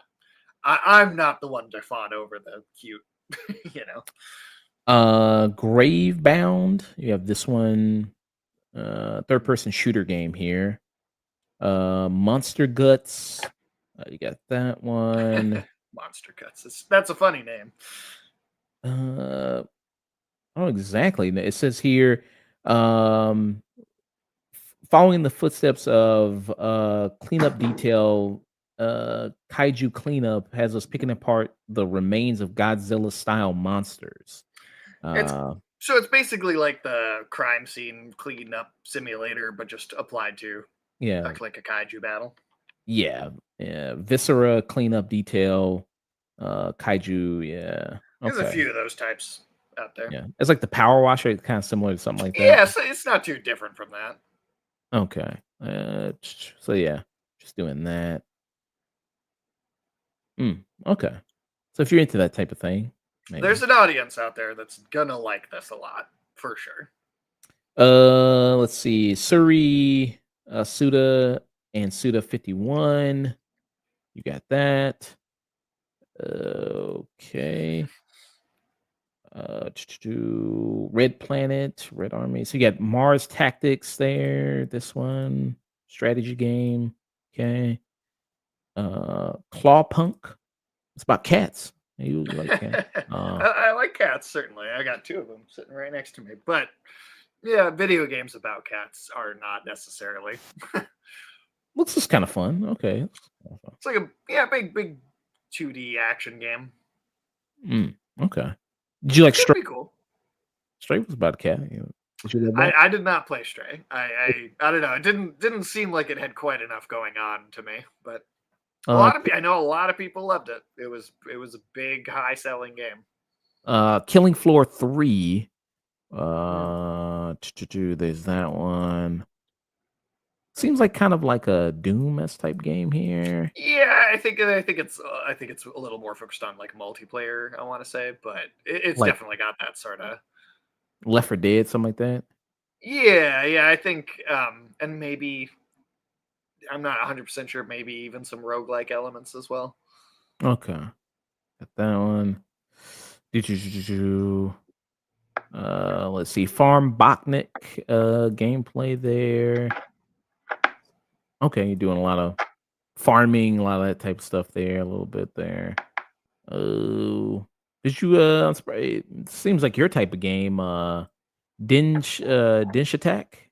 Oh yeah. Well, we talked about that at the God, what show even was it now? Oh, this was the train game. Oh yeah. Yeah. It's got the Jet Set Radio kind of inspired style. I think that looks fantastic. I'm very excited for that. Yeah, still no release date. Just says wish list there. I think the last when they showed it off the first time before it said early 2026. I think so. It seems like one of those small games that can drop anytime. Yeah, so it's still 2026. I looked at Steam; they still got it set for 2026. Just no exact date. Sly the Doomspire. So there's that. The Relic, the First Guardian. There's that. This seems a little bit like your type of thing. It seems like you would maybe like it. I don't know. If you remember this game. Ooh, I actually don't know if I saw this. Let's take a look then. See, pique Say's interest. Let's take a look. Fruitals don't just cause pain to those who fall in battle. Fruitals? Left behind. Is that what she said? They're the reason we fight to survive. The children you meet at the camp, the merchants on the road. Everyone you'll meet carries a story of their own. Some have lost everything to the Brutals. Others live each day in tears for their families, consumed by the void. Listen to their stories. Help them find what they need. because you were the first guardian.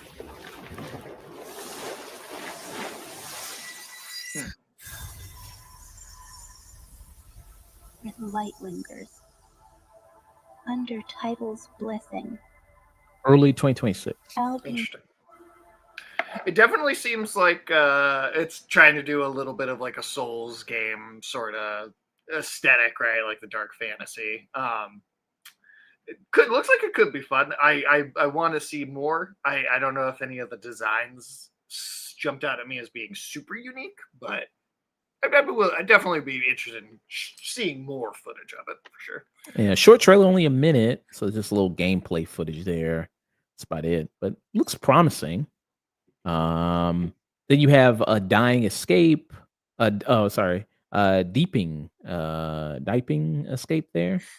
I'm not sure, honestly. Which one do you think it is? Do you remember this game Deep at the? Escape? I don't know. This doesn't sound familiar to me. Let me show you here. Diping there, right here. This game. Yeah, that might be what it. I'm not 100% sure how that's pronounced. Yeah, it could be. Yeah, so got that. Huh. Let's see here. Puzzle game. Motion Wreck has a cool mechanic. Mind Diver forges the mind of a place for a whole mind ocean, and then there's Diping Escape, whose trailer I've embedded above. I'm genuinely creeped out. More on that here. Okay, so he links to more explaining what the game is there. You got The End Is Nigh. You have that one. This seems more like a Saints Row type thing, Saints Row type game. I don't know if you remember this one. I think I saw it, but is it the?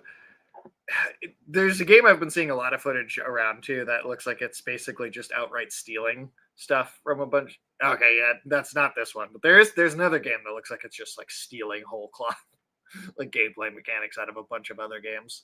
I think I know what you're talking about. And Yeah. I think that's at the Tokyo Game Show. I think that's where a lot of that footage is coming from. There's Threads of Time there. Love the art style with this one. Very much like old school, kind of seems like Final Fantasy. Okay. There with that. Let me show you what I mean. Yes, I did see this one. Yeah, this one looks like it could be interesting. It's got that does have a cool art style. Yeah. So there's that. Dawn of War 4. You got Pyramid Power. I am excited about Dawn of War 4. I will say that's the new that's the next Warhammer game. Dawn of War is kind of the first one of those. Was kind of the first big Warhammer video game in general that like brought it to the gaming medium. So them going back and doing another one feels like kind of a big deal for that franchise. This other game here, you have Soul Mass Shifting Sands. Okay. Then you have Reach, this story trailer here. Okay. Outward 2. Good Kitty. You got that Another one of those. Yeah, it says House Flipper Pets 2. So it's an expansion of a already game that's out already. That sounds right. Let's see what else we get. Poetry in Motion. Let's see. Oku story trailer here. Okay.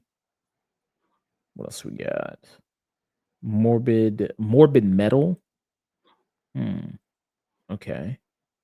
This is pretty it's got some good amount of action in it here. And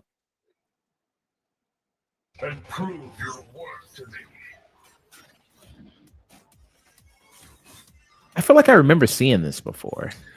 I think we maybe did talk about this once before. Yeah, it looks very familiar. Kind of looks like something out of Vengeance, Metal Gear Vengeance. Yeah, it does have a little bit of that to it. Yeah. Okay. Yeah, I think I remember seeing this at another show before. Let's see, Huntsman. This seems very horror. How'd you like this? This seems very horror-esque there. Huntsman. God, I'm trying to remember now. I think I remember thinking this looked interesting. Let's take a look here. Got spiders in it. There, it's got some spiders. In case people have arachnophobia. I know some people have that. And trust me, I do not like spiders. I feel like I have to clarify that, but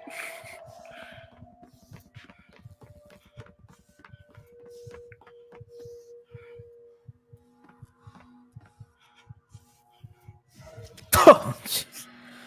I think, yeah, yeah, okay. Okay. could be I mean, interesting as like one of those horror games that you see people streaming, and I feel like it'll probably be like one of those kind of flavor of the week type indie games though, where it's doesn't stick around a long time. Absolusum, Absolum.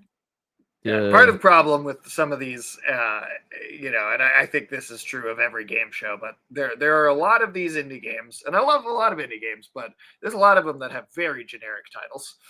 I don't know how you say this. Absolum. I think that's right. I think Absolum. Let's look. I looked at animation here. I like Yeah, animation is great.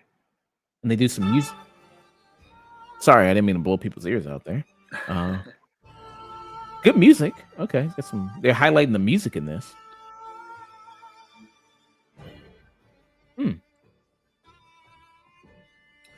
Okay. It doesn't give you the best sense of what the game is like to play, but hey, it's great music. It is. Yeah. Well, who cares if you got that backing you, man? Who cares? Yeah. So it looks like maybe more of like a side scroller beat 'em up sort of thing.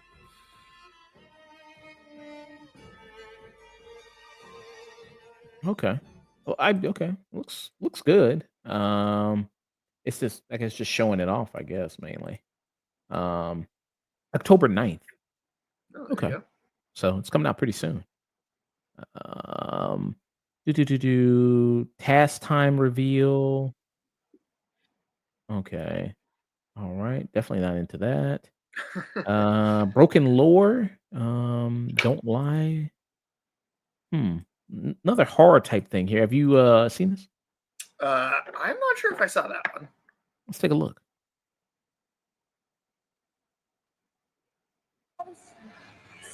リカバリーセンターの時から同世代なら普通にあるし、シンジの方がいいけど。シンジ！純子！ビデオの方が無難かな。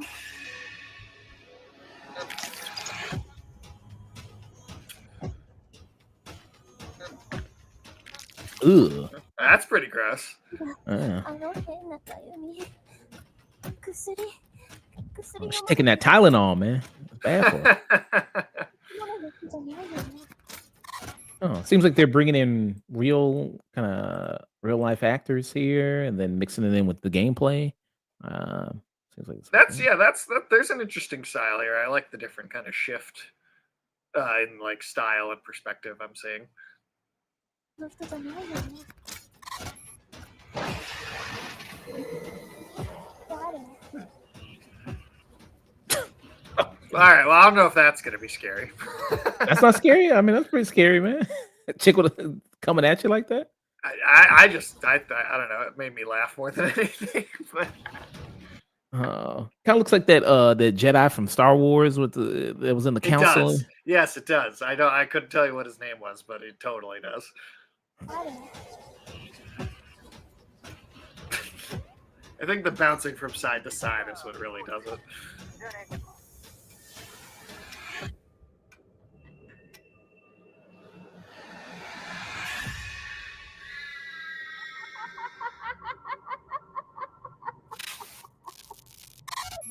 Okay, broken lore. Don't lie. Intriguing for sure. Definitely intriguing. Scheduled to release sometime next year. Okay, so don't know really much about it as of yet, but it's like a horror experience there for there. But that looks intriguing. Okay. Yeah, I'm curious. I'm curious to see more. So yeah, that was all the trailers from all the game shows there. Got caught up on that. So very nice. All right. Going to this review, and then we're gonna be heading out of here. Who's on right now? Since Lucky Dog just rated the chill spot, he's on. He's playing Mortal Kombat 1. Nice, Dante's nice. still on. He's playing Tiny Tina's World. He switched from playing. He's playing Hades 2. And Parapoot is on right now. Geek Dom is still on. Geek Dom goes for a long time. I gotta admit, it goes for like 8-9 hours. I He think goes, every single time, yeah. wow, that's commitment there. It goes on for a long time there. So did he? So he finished Claire's expedition. He's beat all that with that 100% it and did everything. I believe so. Okay. Is on hell is us. Okay. All right. Let me pull my notes for this, and we go ahead and get started. And you said you're pretty close to finishing Metal Gear Solid, right? Yeah, I'm the remake. definitely like I probably will tonight. Yeah. No change, no difference from playing the original one. I mean, it feels better to play in terms of the controls. I mean, the style of gameplay that the original had is, built off of, 1 and 2 and the old like MSX kind of Super Nintendo era games. And so they have this like top down camera perspective, and the way kind of like the crouch and then getting all the way on the ground and crawling and like just the button arrangement to do all that is just very different from any games that come out today. So it could be weird to go back to if you never played it before. But this new game, that that's the biggest overhaul, is really visuals, graphics, and then controls. And I do really like the way it feels to actually play it. That feels like a really great, worthwhile update, I think. Okay. And you're playing it on you said you're playing on the retro controls or the newer ones? I'm doing the newer ones. I'll probably do try the retro controls in it just to kind of see how it feels. But I really do like the way the new controls feel. Okay. And you're also playing Silent Hill F right now. You're in the midst of that as well, so you're bouncing between those Got the games. case right over here. I got that case there. I don't know exactly. Amazon, I don't know what they're gonna do for Silent Hill. Maybe they're gonna do the DLC, and then maybe you get that free with it. Yeah, well, there's a little poster in here too. They have that, and then there is like a little here's an alternate costume and a couple items sort of thing. I don't know if it'll have anything beyond that, just because I don't know if this game is very likely to even get DLC, but we'll see. I know I see people with the extra costume. It's like all pink, and she's got like bunny ears or something. And, oh yeah, that's another whole different thing, I think. Oh, okay, gotcha. That is also a reference to Silent Hill 3, because you go through like a creepy Silent Hill amusement park in that game, and there's like a big giant rabbit mascot.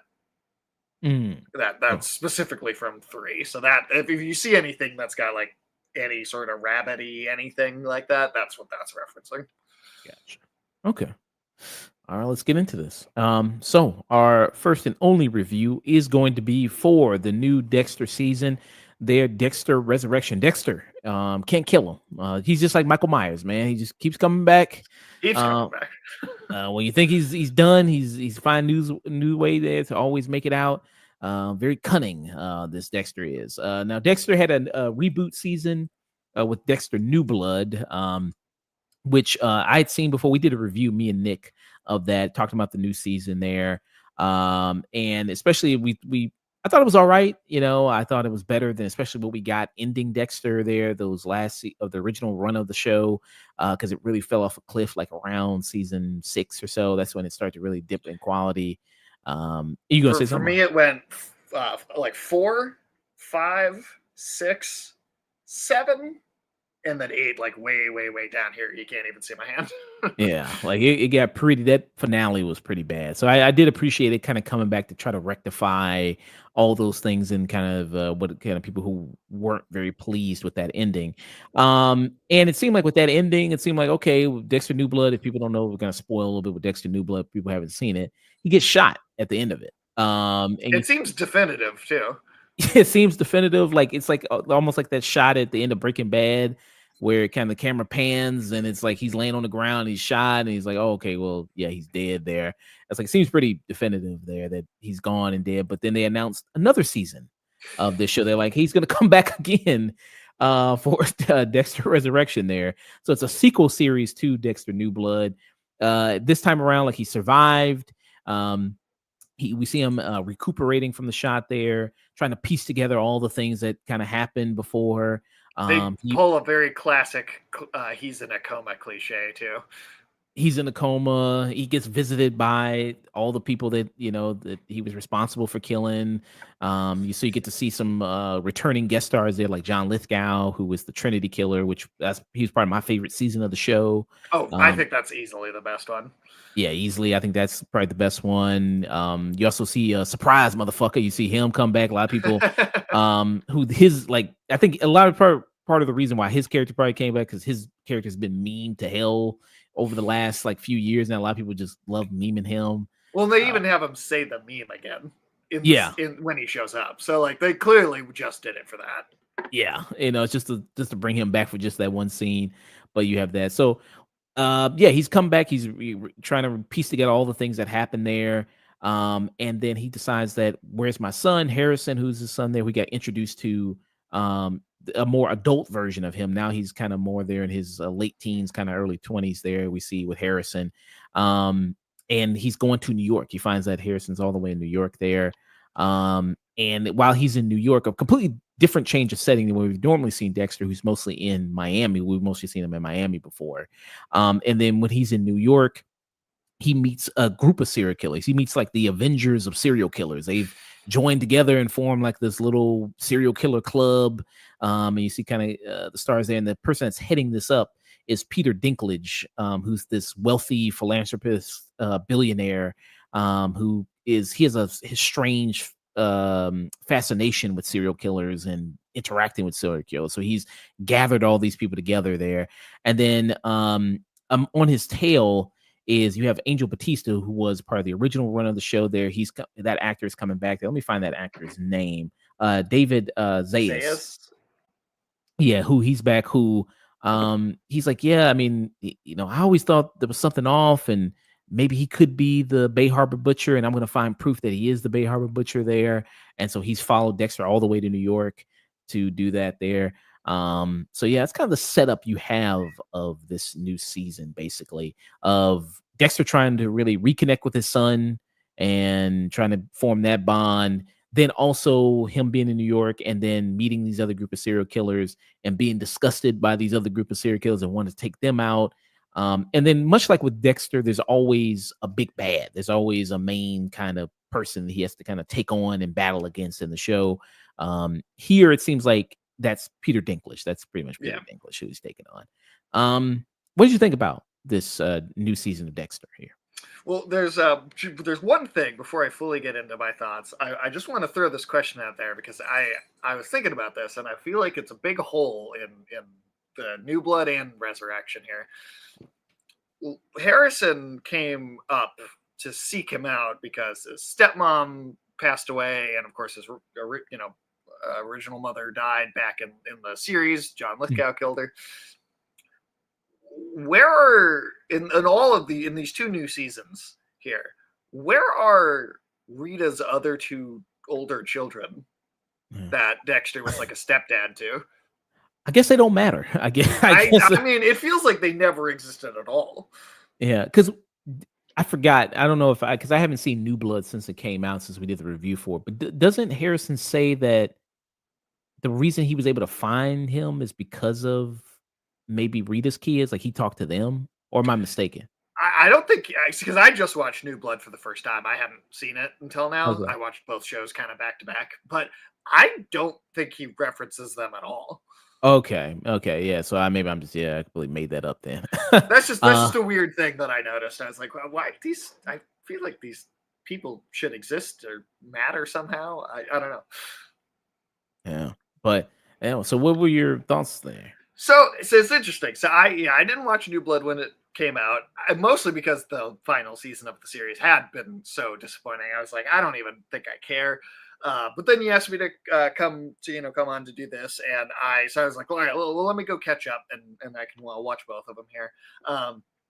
Now, I thought the New Blood, I thought that was actually pretty great. I thought that was one of the best seasons the series has had. And this season, I think, especially going into it, I felt like, oh, this feels like you guys got a chance to say goodbye and you did it well, and now you're just kind of forcing it to keep going.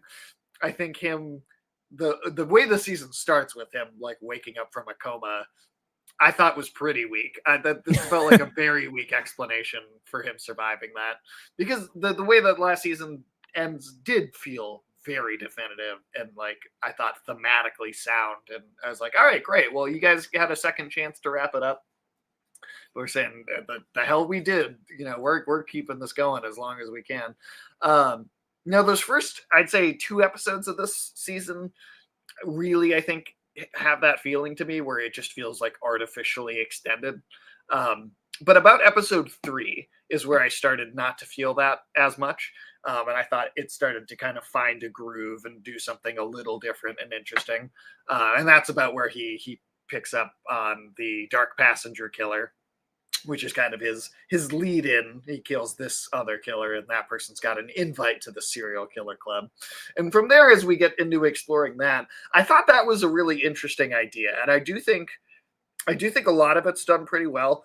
However, one criticism I have of that kind of bigger plot here is I do think that because there's so many of these great actors, I feel like a lot of them don't actually get all that much time. And like we don't actually get to know them as serial killers or as interesting characters. I think the one that we get to know the best is Kristen Ritter. I feel like we get kind of a whole episode, which I actually think is the strongest episode in this season. I believe as episode 5. And I really liked that one. And one of the reasons I thought that was really good is because I think the show has always been at its best when there is a little bit of a push and pull with, is Dexter really does he really have the tendencies of a good person anywhere in there? Like how much of it is just an excuse? Like how much of it is genuine, is emotional connections to people? Like how much of that is very real? And I think the time he's spending with Kristen Ritter is the most of this season poses that question. Like how much could he just give over to this, and how much can he kind of stop himself from giving into all the urges?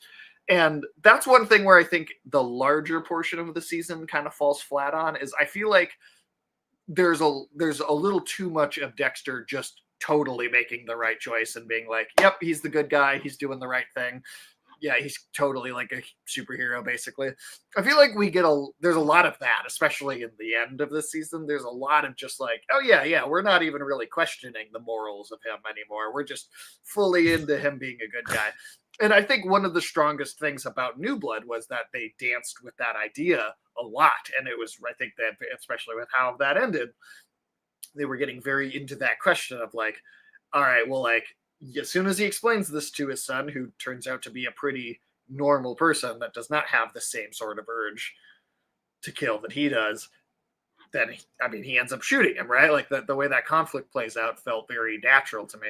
But in this season, it feels a little bit like well, wouldn't it be cool if they just had a good relationship anyways? And I'm like, well, I don't know if that's cool. I feel like it's less interesting, but I don't know. I think there are still some great performances in here. I really like Peter Dinklage, Kristen Ritter, David Dastmalchian, Neil Patrick Harris. I think it's a really novel idea. But outside of Kristen Ritter's character, and then I think Peter Dinklage gets a good amount of material to chew on. I think he's really great, and I think especially kind of last like 2 episodes or so, they really start to give him more to do. But I feel like between David Dastmalchian and Neil Patrick Harris, I think some of the serial killer club thing just feels like they go through it a little too fast. Like it's just very like, all right, let's kill one, let's kill the second one. But 3 episodes go by and it's like, all right, we basically just have Peter Dinklage left and that's it. I wish they spent more time exploring and developing each of those individual characters. And maybe that's because there's so much subplot dedicated to the son and kind of what he's doing off on his own, which has got a whole host of other problems. But I guess I just feel like maybe there was too much crammed into too few episodes in that sense. Mm. And this is a 10-episode season, so good. 10 episodes It's a usually good you can number. good number. You can get through a lot of stuff there in 10 episodes. It doesn't feel sometimes cramped with the 8 episodes. Sometimes a lot of streaming platforms do now. I don't Yeah. know And they're why. long episodes too. Yeah, and they're full hour-long episodes. Yeah, they are a full hour long. So yeah, you have these notable guest stars that are part of like the Serial Killer Club. You mentioned them before, like Neil Patrick Harris, Kristen Ritter. You have also that actor from Modern Family who's in here. Oh yes, I don't Eric know his Stone, name. Eric Stoltz. Eric Stone Street. Yeah, Stone uh, Street. Okay. yeah. Eric Schultz is that other actor, right? From Yep. No, I was thinking of the wrong person. yeah. But yeah, you got him and the David Dale Smulch in there. Also there's Uma Thurman in this, who's like the PI private bodyguard for the Peter Mhm. Dinklage's character.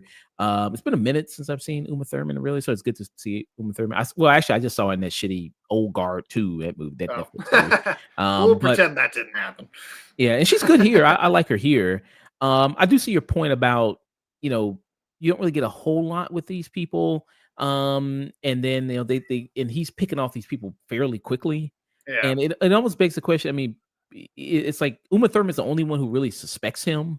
Like that, it's like something's off here when he's like, isn't it kind of a big coincidence that this guy just came here and all of a sudden these people are missing and disappearing? Like, does nobody else catch on to that? Like, what's going on here? So that was the thing I kept wondering throughout the season, because I feel like Peter Dinklage's character, I think the performance he turns in is really great, but it not suspecting Dexter for so long. And I thought, honestly, what I was expecting was there was going to be a twist and he was going to be like, oh, I knew you were the Bay Harbor Butcher this entire time. I just was excited to meet you anyway. So I kind of played along with your fake out or whatever. I thought there was going to be something like that where he's been kind of aware the whole time what's going on, but he just let it play out anyway. But then there comes a moment where somebody then, he has to be kind of relayed information to, and he's totally surprised. And I'm like, really? You had nothing, no suspicion. It makes his character seem like kind of a total idiot. Yeah. And I guess, I mean, the explanation he kind of gives is that, I mean, these serial killers, I mean, they're dodgy people anyways. They could have just, they just ghosted it or whatever, sure. But it's just like, I don't know. They seem to really enjoy hanging out with each other and doing these little freaky ass meetups and stuff. So it's like, I don't know. It just seems like the fact you wouldn't be suspicious whatsoever. Seems When it's little, like what 3 or 4 of them within like a week. Yeah. Like it's not like it's like, a couple weeks later he picks another one. We're like talking like day, then the next day, and the day after that, like yeah. So yeah, I thought that was kind of a little off there, but I mean, I did enjoy him picking them off. Like that was kind of fun there, and the how interactions we did get, I think, were good. I just wish we had more of them. yeah, I mean, Neil Patrick Harris is a little bit like, it just seems like he's playing Barney, but just as a serial killer. I mean, I don't know. Yeah, it's just like, okay, it just seems like he's kind of doing that. And then what's always kind of sometimes good about Dexter is they got some good supporting characters that come in and like good ensemble there. And you get some other kind of side supporting characters. Like when he first arrives to New York, he takes an Uber, then he strikes up a conversation with this guy, and then it's such a good conversation. And also he's driving him all the way to go get his car. That he's like, hey, why don't you come to this party I'm having? You know what I mean? I'm having a party with my friend. And he's like, okay, sure. And then he ends up staying with the dude. He ends up living like in a place like the below him in the basement or something. Yeah, it's like they have an extra room set up as an apartment. Yeah, I did like a lot of that. I thought that was kind of a good interaction, and the stuff with his family. I thought that was kind of pretty good. Yeah, I'm with you. I really liked those characters, and I thought they were all the humanity element of a Dexter story, I think, came through really strong with them. The only thing where it's just like a tiny bit of a negative is that what I was saying earlier about where I feel like this season doesn't question whether Dexter is or is not a good person or can be. I feel like we're just all in on Dexter being a great guy. He does do a lot of stuff, like I'm going to my landlord's mom's funeral and like giving a speech, and like there's a lot of things where he's just so like gung ho about doing the right thing all the time, and that does play into that just a little bit. Mm. Yeah, I mean, I'm trying to remember. I'm trying to think of an instance he did that in like the original series or something. He would do that because I think it's maybe doing it because like, yeah, it's like when he would like bring donuts for everybody or something like that. It's like it's like, oh, just to maintain the image of being a nice guy and all that stuff. Oh, totally. That's totally there. I just felt like he wasn't maintaining an image. I felt like that was just really him in this season. Like Mm. that was more genuinely just really who he was in a way that I don't know if I felt like that was the case in previous seasons. Yeah, I don't know, man. Well, that guy was really nice. I mean, maybe he finally just turned his heart around. Yeah. I mean, he was a really good guy. Um, so you had that element there. These other supporting characters that come in, I don't think I really liked them quite a bit. It was the New York detectives there. I did not really like that whole interplay. So you have these detectives who they're investigating a serial killer because, especially Kristen Ritter's character, because I think she's the only serial killer that operates in, well, her and the Uber killer, Right. but she's the main one. I think that's like the white whale, the big whale that they're looking for because she's like the Lady Vengeance character, whatever. That's her Yeah. serial killer name. So she's the only one that really mainly operates there, and these two detectives, and there's one of them. I forgot her character's name. Let me see if I can find it real quick. Her name Uh, might as well be the Bee Gees. yeah, because she's obsessed with the song "Staying Alive." There, so That was weird. That was I mean it's maybe an interesting character quirk, but I I don't know. It felt like it was kind of turning into a little bit of a cartoon at times with that. Like uh, they kept going back to that song.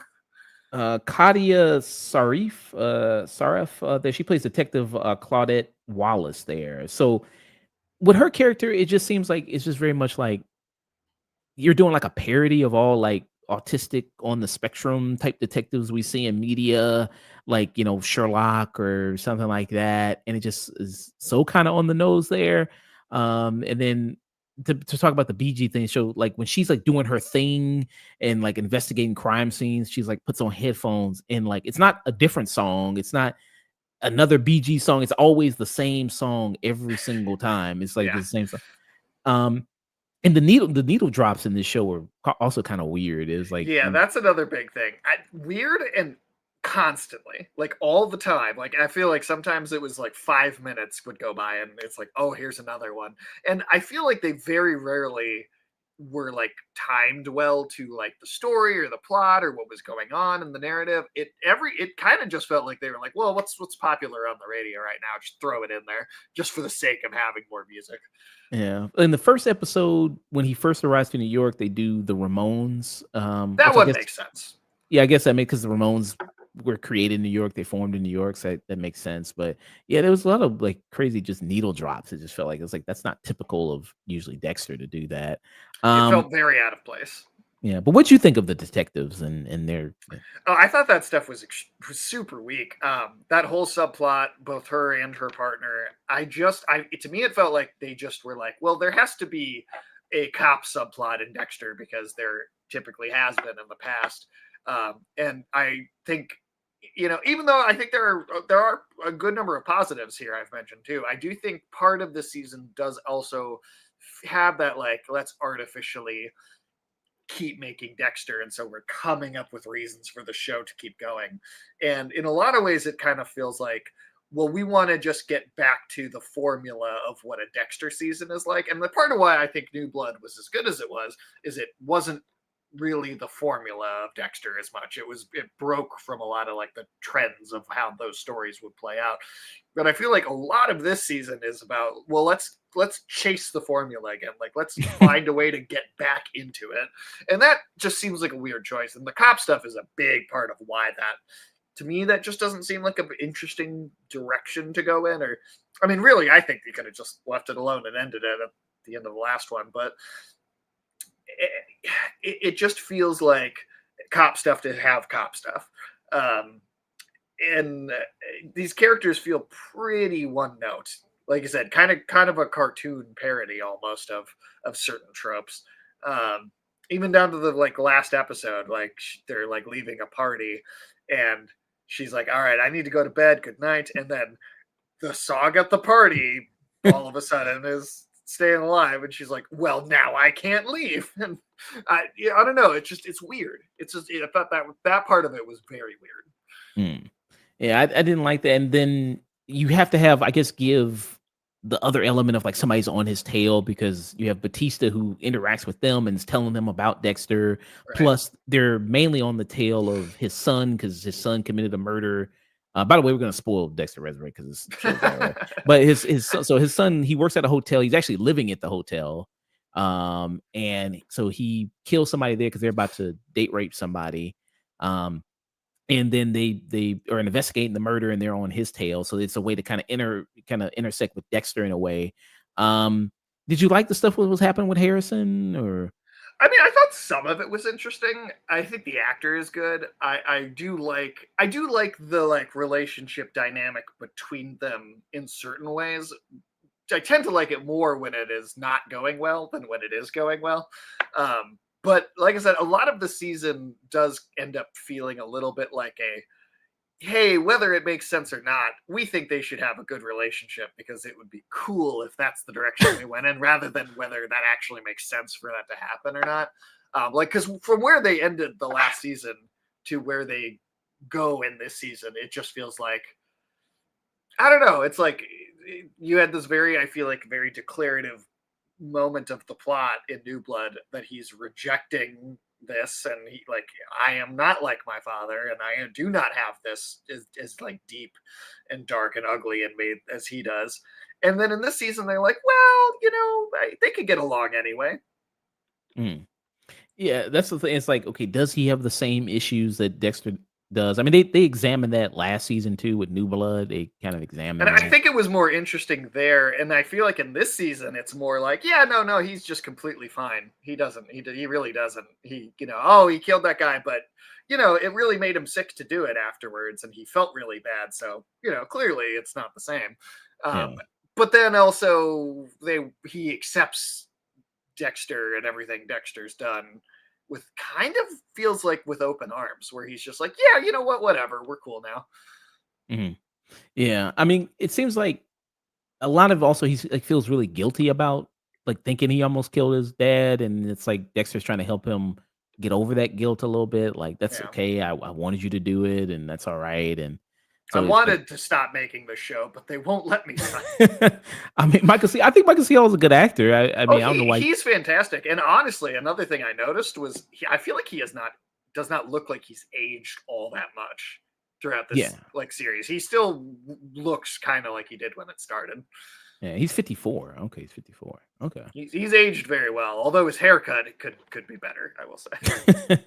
But yeah, I'm surprised he's not in more movies or shows or anything like that. He's a great actor. I mean, he also was. I mean, he was a huge part of the cast of 6 Feet Under, which was that was his big show before Dexter. Yeah, I did see that show. Great, one of the best finales ever with 6 Feet Under. So yeah, so that I wasn't say I wasn't too interested in the Harrison storyline all that much, and him almost getting caught, and then there's also like a little thing of him about going to college and what is he going to do in college. I was like, okay, and it like you said, seems like they're trying to go back to the normal fare for Dexter. It's like, okay, he's a guy that chases serial killers, and then also let's do a thing where he's trying to reconnect with his son because we couldn't have a whole season of just him begging to get his son back. So we got to have something, dispersed in between those things. And then of course he seems like he's making the same mistakes that he did previously, where even Harrison brings it up. It was like, you're getting close to these group of killers, and then what happens when they get close to you and find out about you and all your personal life, and then they hurt his wife Rita. That's what happened there. So I was like, it seems like you're making the same mistakes before. What'd you think about that? I think you're right. I think he's totally just kind of making the same mistake as before.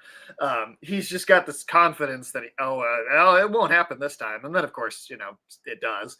Of course, I mean, end result wise, his son makes it out okay, right? But it definitely has the same feeling of like, yeah, you're kind of just repeating yourself a bit. And again, I mean, some of these interactions are good, and I like some of these scenes. And even certain episodes is like individual episodes, like is either 4 and 5 or 5 and 6. I thought were like the best two, right? Where it's like really heavily on Kristen Ritter, but it does feel like they're trying to do some greatest hits replay at times. Yeah, and it does set up another season. Like they do that, like because we see like At least the it's not a lie this time when it seems like it's over and it's not. This time it's like clearly, oh yeah, no, we're not going to stop. at least they're gonna do a couple more seasons with this, and because Peter Dinklage has like a whole museum like in his house there of all the serial killer artifacts of famous killers and everything like that. And then so he even has like, and then because he's been searching for all these people to join his club, he has like all these files on all these different people. So he took a bunch of the files there. So, he's gonna go and hunt down these people. And then You know what they could do? Now they can rip off like Supernatural or X-Files and travel around the country finding serial killers. oh, that's probably what he's gonna do next. He's gonna he stole Peter Dinklage's yacht. So he stole that big, beautiful, expensive yacht that he's got. So he probably can go all around and then travel around and then find these people. And then the only person the new subtitle for the next season is gonna be Road Chip. Road Chip, yeah. So it seems like that seems like that's where it's gonna go. And the only person to actually make it out of the club was Eric Stonestreet. Like he was the only person, he was the only killer to make it out. So it seems like we're gonna first 5 minutes of the next season is gonna be him killing that guy.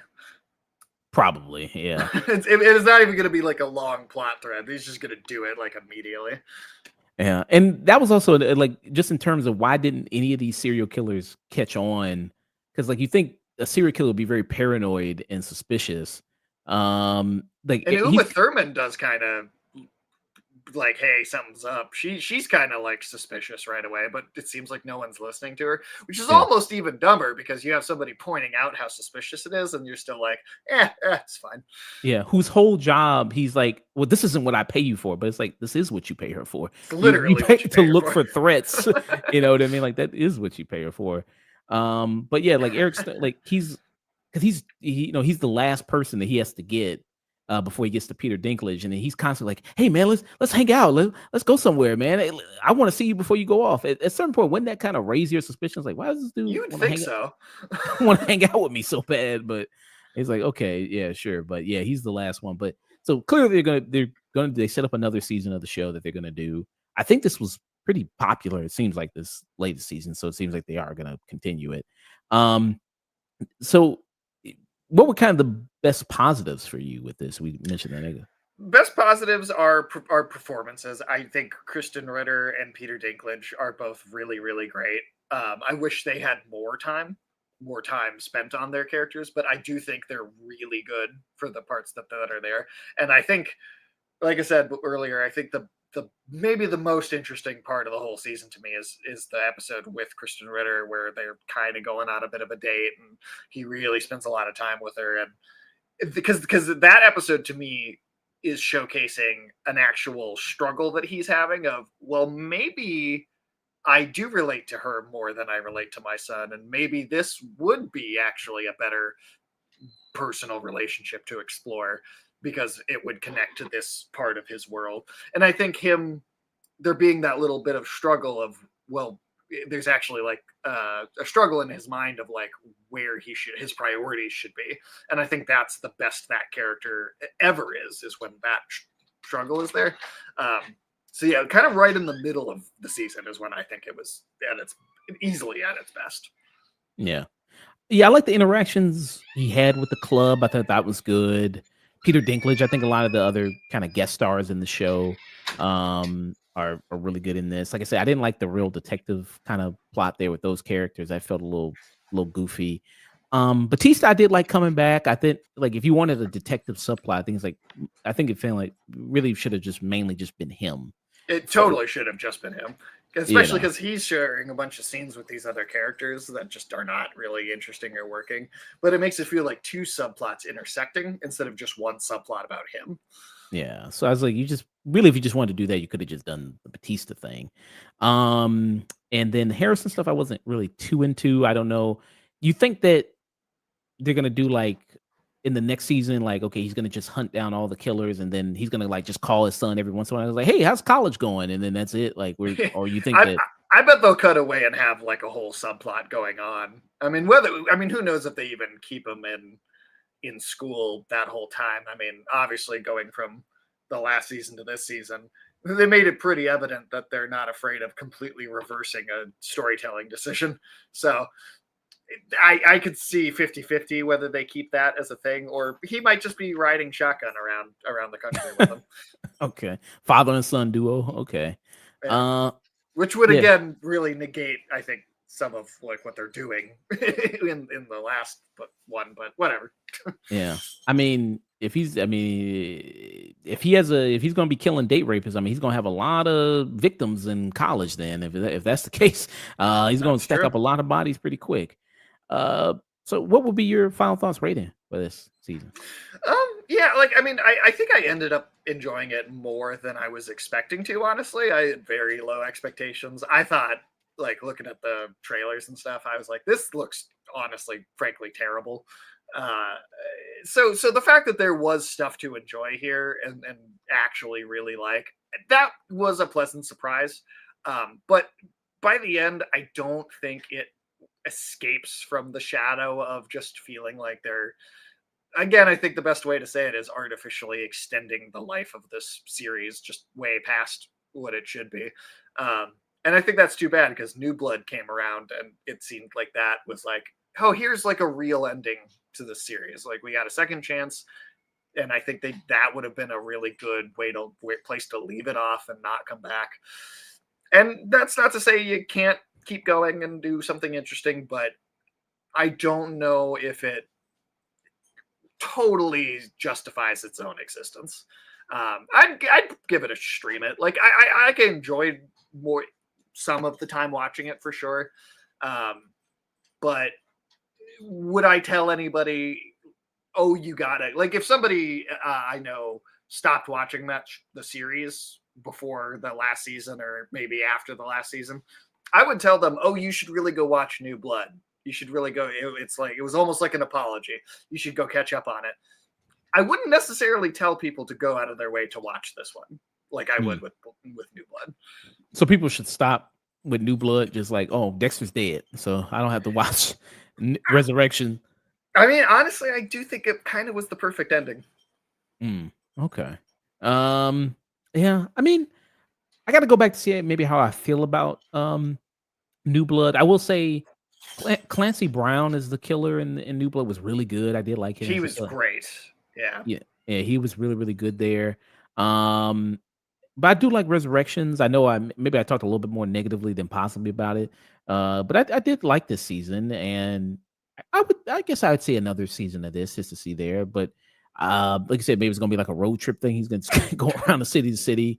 I'm telling you, Dexter Road Trip. That's the subtitle for the next season. Doing with that, I don't know if some of these characters will come back, like the New York detectives. I don't know if they'll come back. And I hope not. They'll piece it together like, oh wait, this dude, he really did do all this or whatever. Like they'll try to do that. But I'd give it like a low, kind of like a tune in. I give it like a tune in instead of a low tune in. I give it like a middle of the road kind of tune in there. With that, so yeah, I mean, clearly they set up a sequel. See what they'll do again with it. I did like. I know you talked about it before, but you have his dad who's back again as his conscience as Jiminy Cricket. There, you miss Deborah as being that. That was actually one last thing I did want to bring up. I thought that did not work really very well at all in this season. I think the evolution of it going from his dad to his sister in New Blood, I think, is really good, and the scenes that of her in that season, I think, are very strong, very effective, and it feels like you can tell this very particular part of his mind is kind of coming out, and him having a struggle with how he's feeling about things. And then in this season, I feel like the dad felt it felt less like that, like it did in the old show, and more like it was just an exposition machine. So he had someone to relay information back and forth with and explain things to the audience. I don't know. It didn't feel. I didn't think that worked. I did not think that worked. Okay. Yeah. Yeah, I kind of missed. It was a change of pace. It was something different, just having Deborah there. And I guess I don't know. You couldn't, I guess, have her back because mainly in New Blood, she was telling him she was like trying to push down the urge to go and kill people. Yeah. And then this one, it seems like all that's kind of gone now. He's like, well, I'm back to killing people now, so I'm happy as He's a back bee. to it, and it feels like the show makes it more obviously like, yeah, he's totally justified. When there was a gray area in there before, he's just kind of like, yeah, he's totally justified in doing what he's doing. Yeah. Are you gonna watch? I know this got canceled. You gonna watch Original Sin? I wasn't planning on it, but if you want to review it, I'll watch it. No, I wasn't gonna. I wasn't gonna watch that. I was just wondering if you were curious, maybe since you already had Paramount Plus. I was like, oh, okay. It doesn't. To me, this Original Sin series just doesn't seem very interesting, especially like if you consider the fact that the show is now trying to kind of go back to the formula. Why would you have a prequel that also is just engaging in the same formula? Because then it's just the same show with two different skins on it. Yeah. Yeah, this got canceled. I guess. I don't know if it was good or bad or not. I don't know if people are like, well, it's weird that every actor from the original show has a younger actor playing them. Like it's weird. It's like it's everybody. It looks like a high school reunion. Like book of people's like photos. Like that's kind of weird that they went with like everybody getting this. I don't know. Yeah. Is that guy supposed to be Dokes? The black guy right there? Is that supposed to be Dokes or? Or I don't know if he's actually a younger version of him supposed to be in. So you got his dad who's in this, who is older than James Remar was in the first season of the original series when that was. So that's also weird because really, Christian Slater was older in that. I think today compared to James Remar's age when the first season of Dexter came out in like 2006 or something like that. Wow, I think so. Then you got a younger version of his sister there. I don't know if she's probably not already a cop, right? She's probably, I don't know. I wouldn't think not, but that actress also, I feel like, doesn't even really look like, I forget the actress's name that played Deb, but she doesn't even look like her. Then you got a young Batista and young LaGuerta. Now this really looks like it's almost like a parody, almost like with the like it almost looks like kind of like a porn parody. I don't know. It looks porn parodies is good too, but I also was thinking like it looks almost like an SNL skit of Dexter. Yeah, but porn parody might be more accurate. Yeah, and you can see like he's trying to make like the same kind of facial expressions as David. You know what? At least this actor does look like him. Yeah. Compared to the rest of the cast. You think she looks like a young LaGuerta? I feel like she's got a totally different skin tone. Yeah. So you got that, and then you got the forensic guy. There's no way that's supposed to be Dokes. Yeah, that's somebody else. Oh no, that's somebody else. Okay, I was gonna say because they if that was supposed to be him, they didn't even try. Yeah. So it's got him there. And then Sarah Michelle Gellar. So she's doing something. I do like her. That would be the one thing that would get me to want to maybe watch it. But I don't know. And you have older Michael C. Hall who's doing the inner voice of young Dexter. So you got that here as well. Yeah, I guess it's a show you can make, man.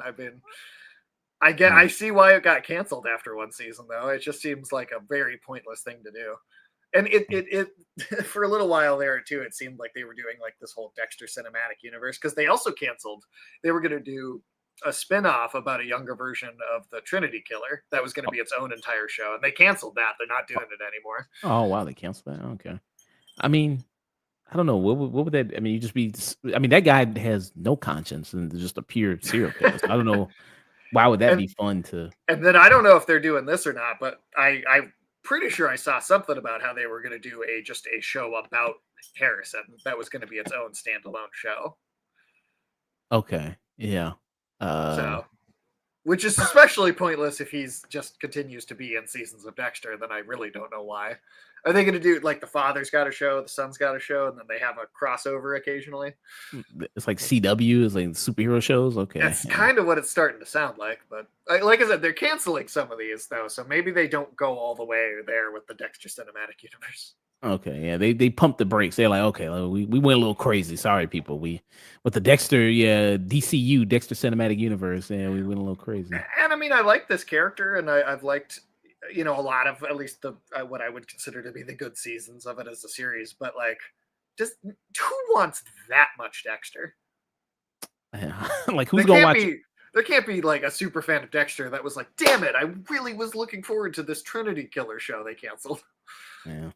I guess there's always some people out there. Yeah. So there's always some people. Whoever was a big fan of season 6 and 8, whoever like thought those were really good, they were excited about that. Yeah.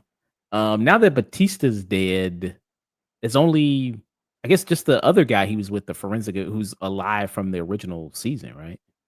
Yeah, well, him that was the other forensics guy, and then no names. I'm so glad Poppy in time to hear Dexter Cinematic Universe there.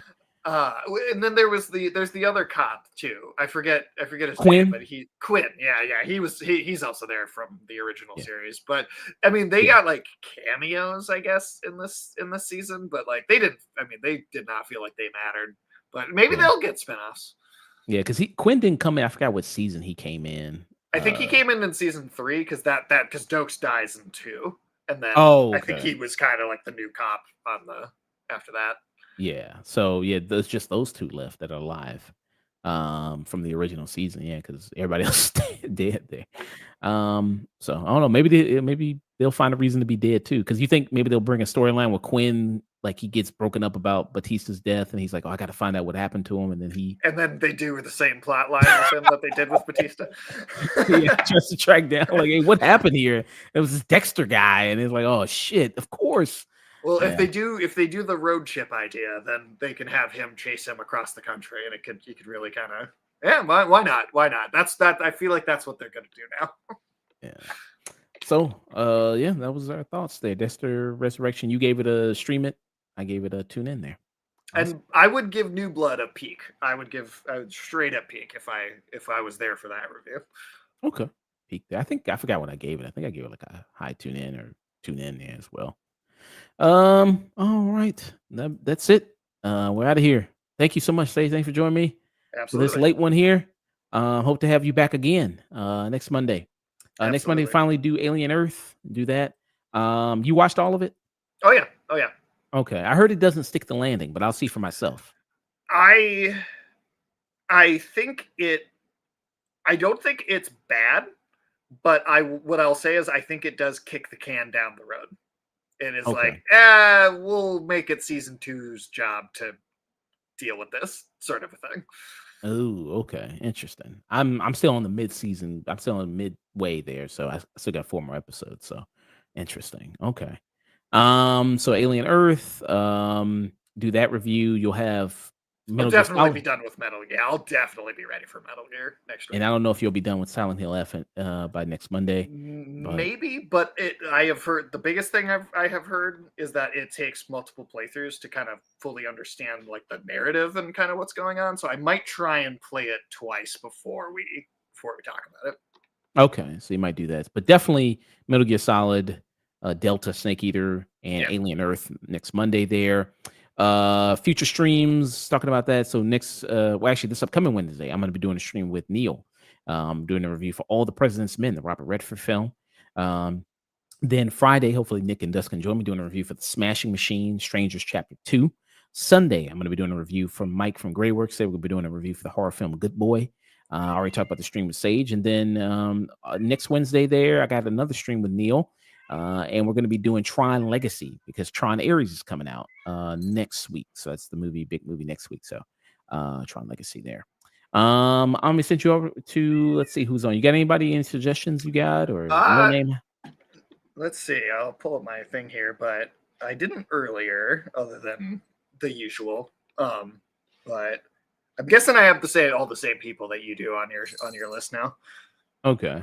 I'll go ahead, Chill Spot. I'll go ahead and give him a raid there. Chill's always a good guy. Thank you, No Name. Thanks for stopping by, man. You guys gonna hop on FBC, play that new update? We were talking about it. Yeah, I've got to do a couple things after the stream and grab food, but after that, I'm definitely going to try and hop on. Okay. How long you gonna stay? Are you gonna do FBC and then you're gonna do Silent Hill and? I might just power through and finish Metal Gear tonight instead of doing Silent Hill, just because I know I'm close to done with it. Okay, nice. So yeah, it's future streams, everything like that. Sends you over to the Chill Spot. Great guy, awesome guy there. Friend of the channel there, has been on before. So to everybody out there, stay tuned out here. Awesome.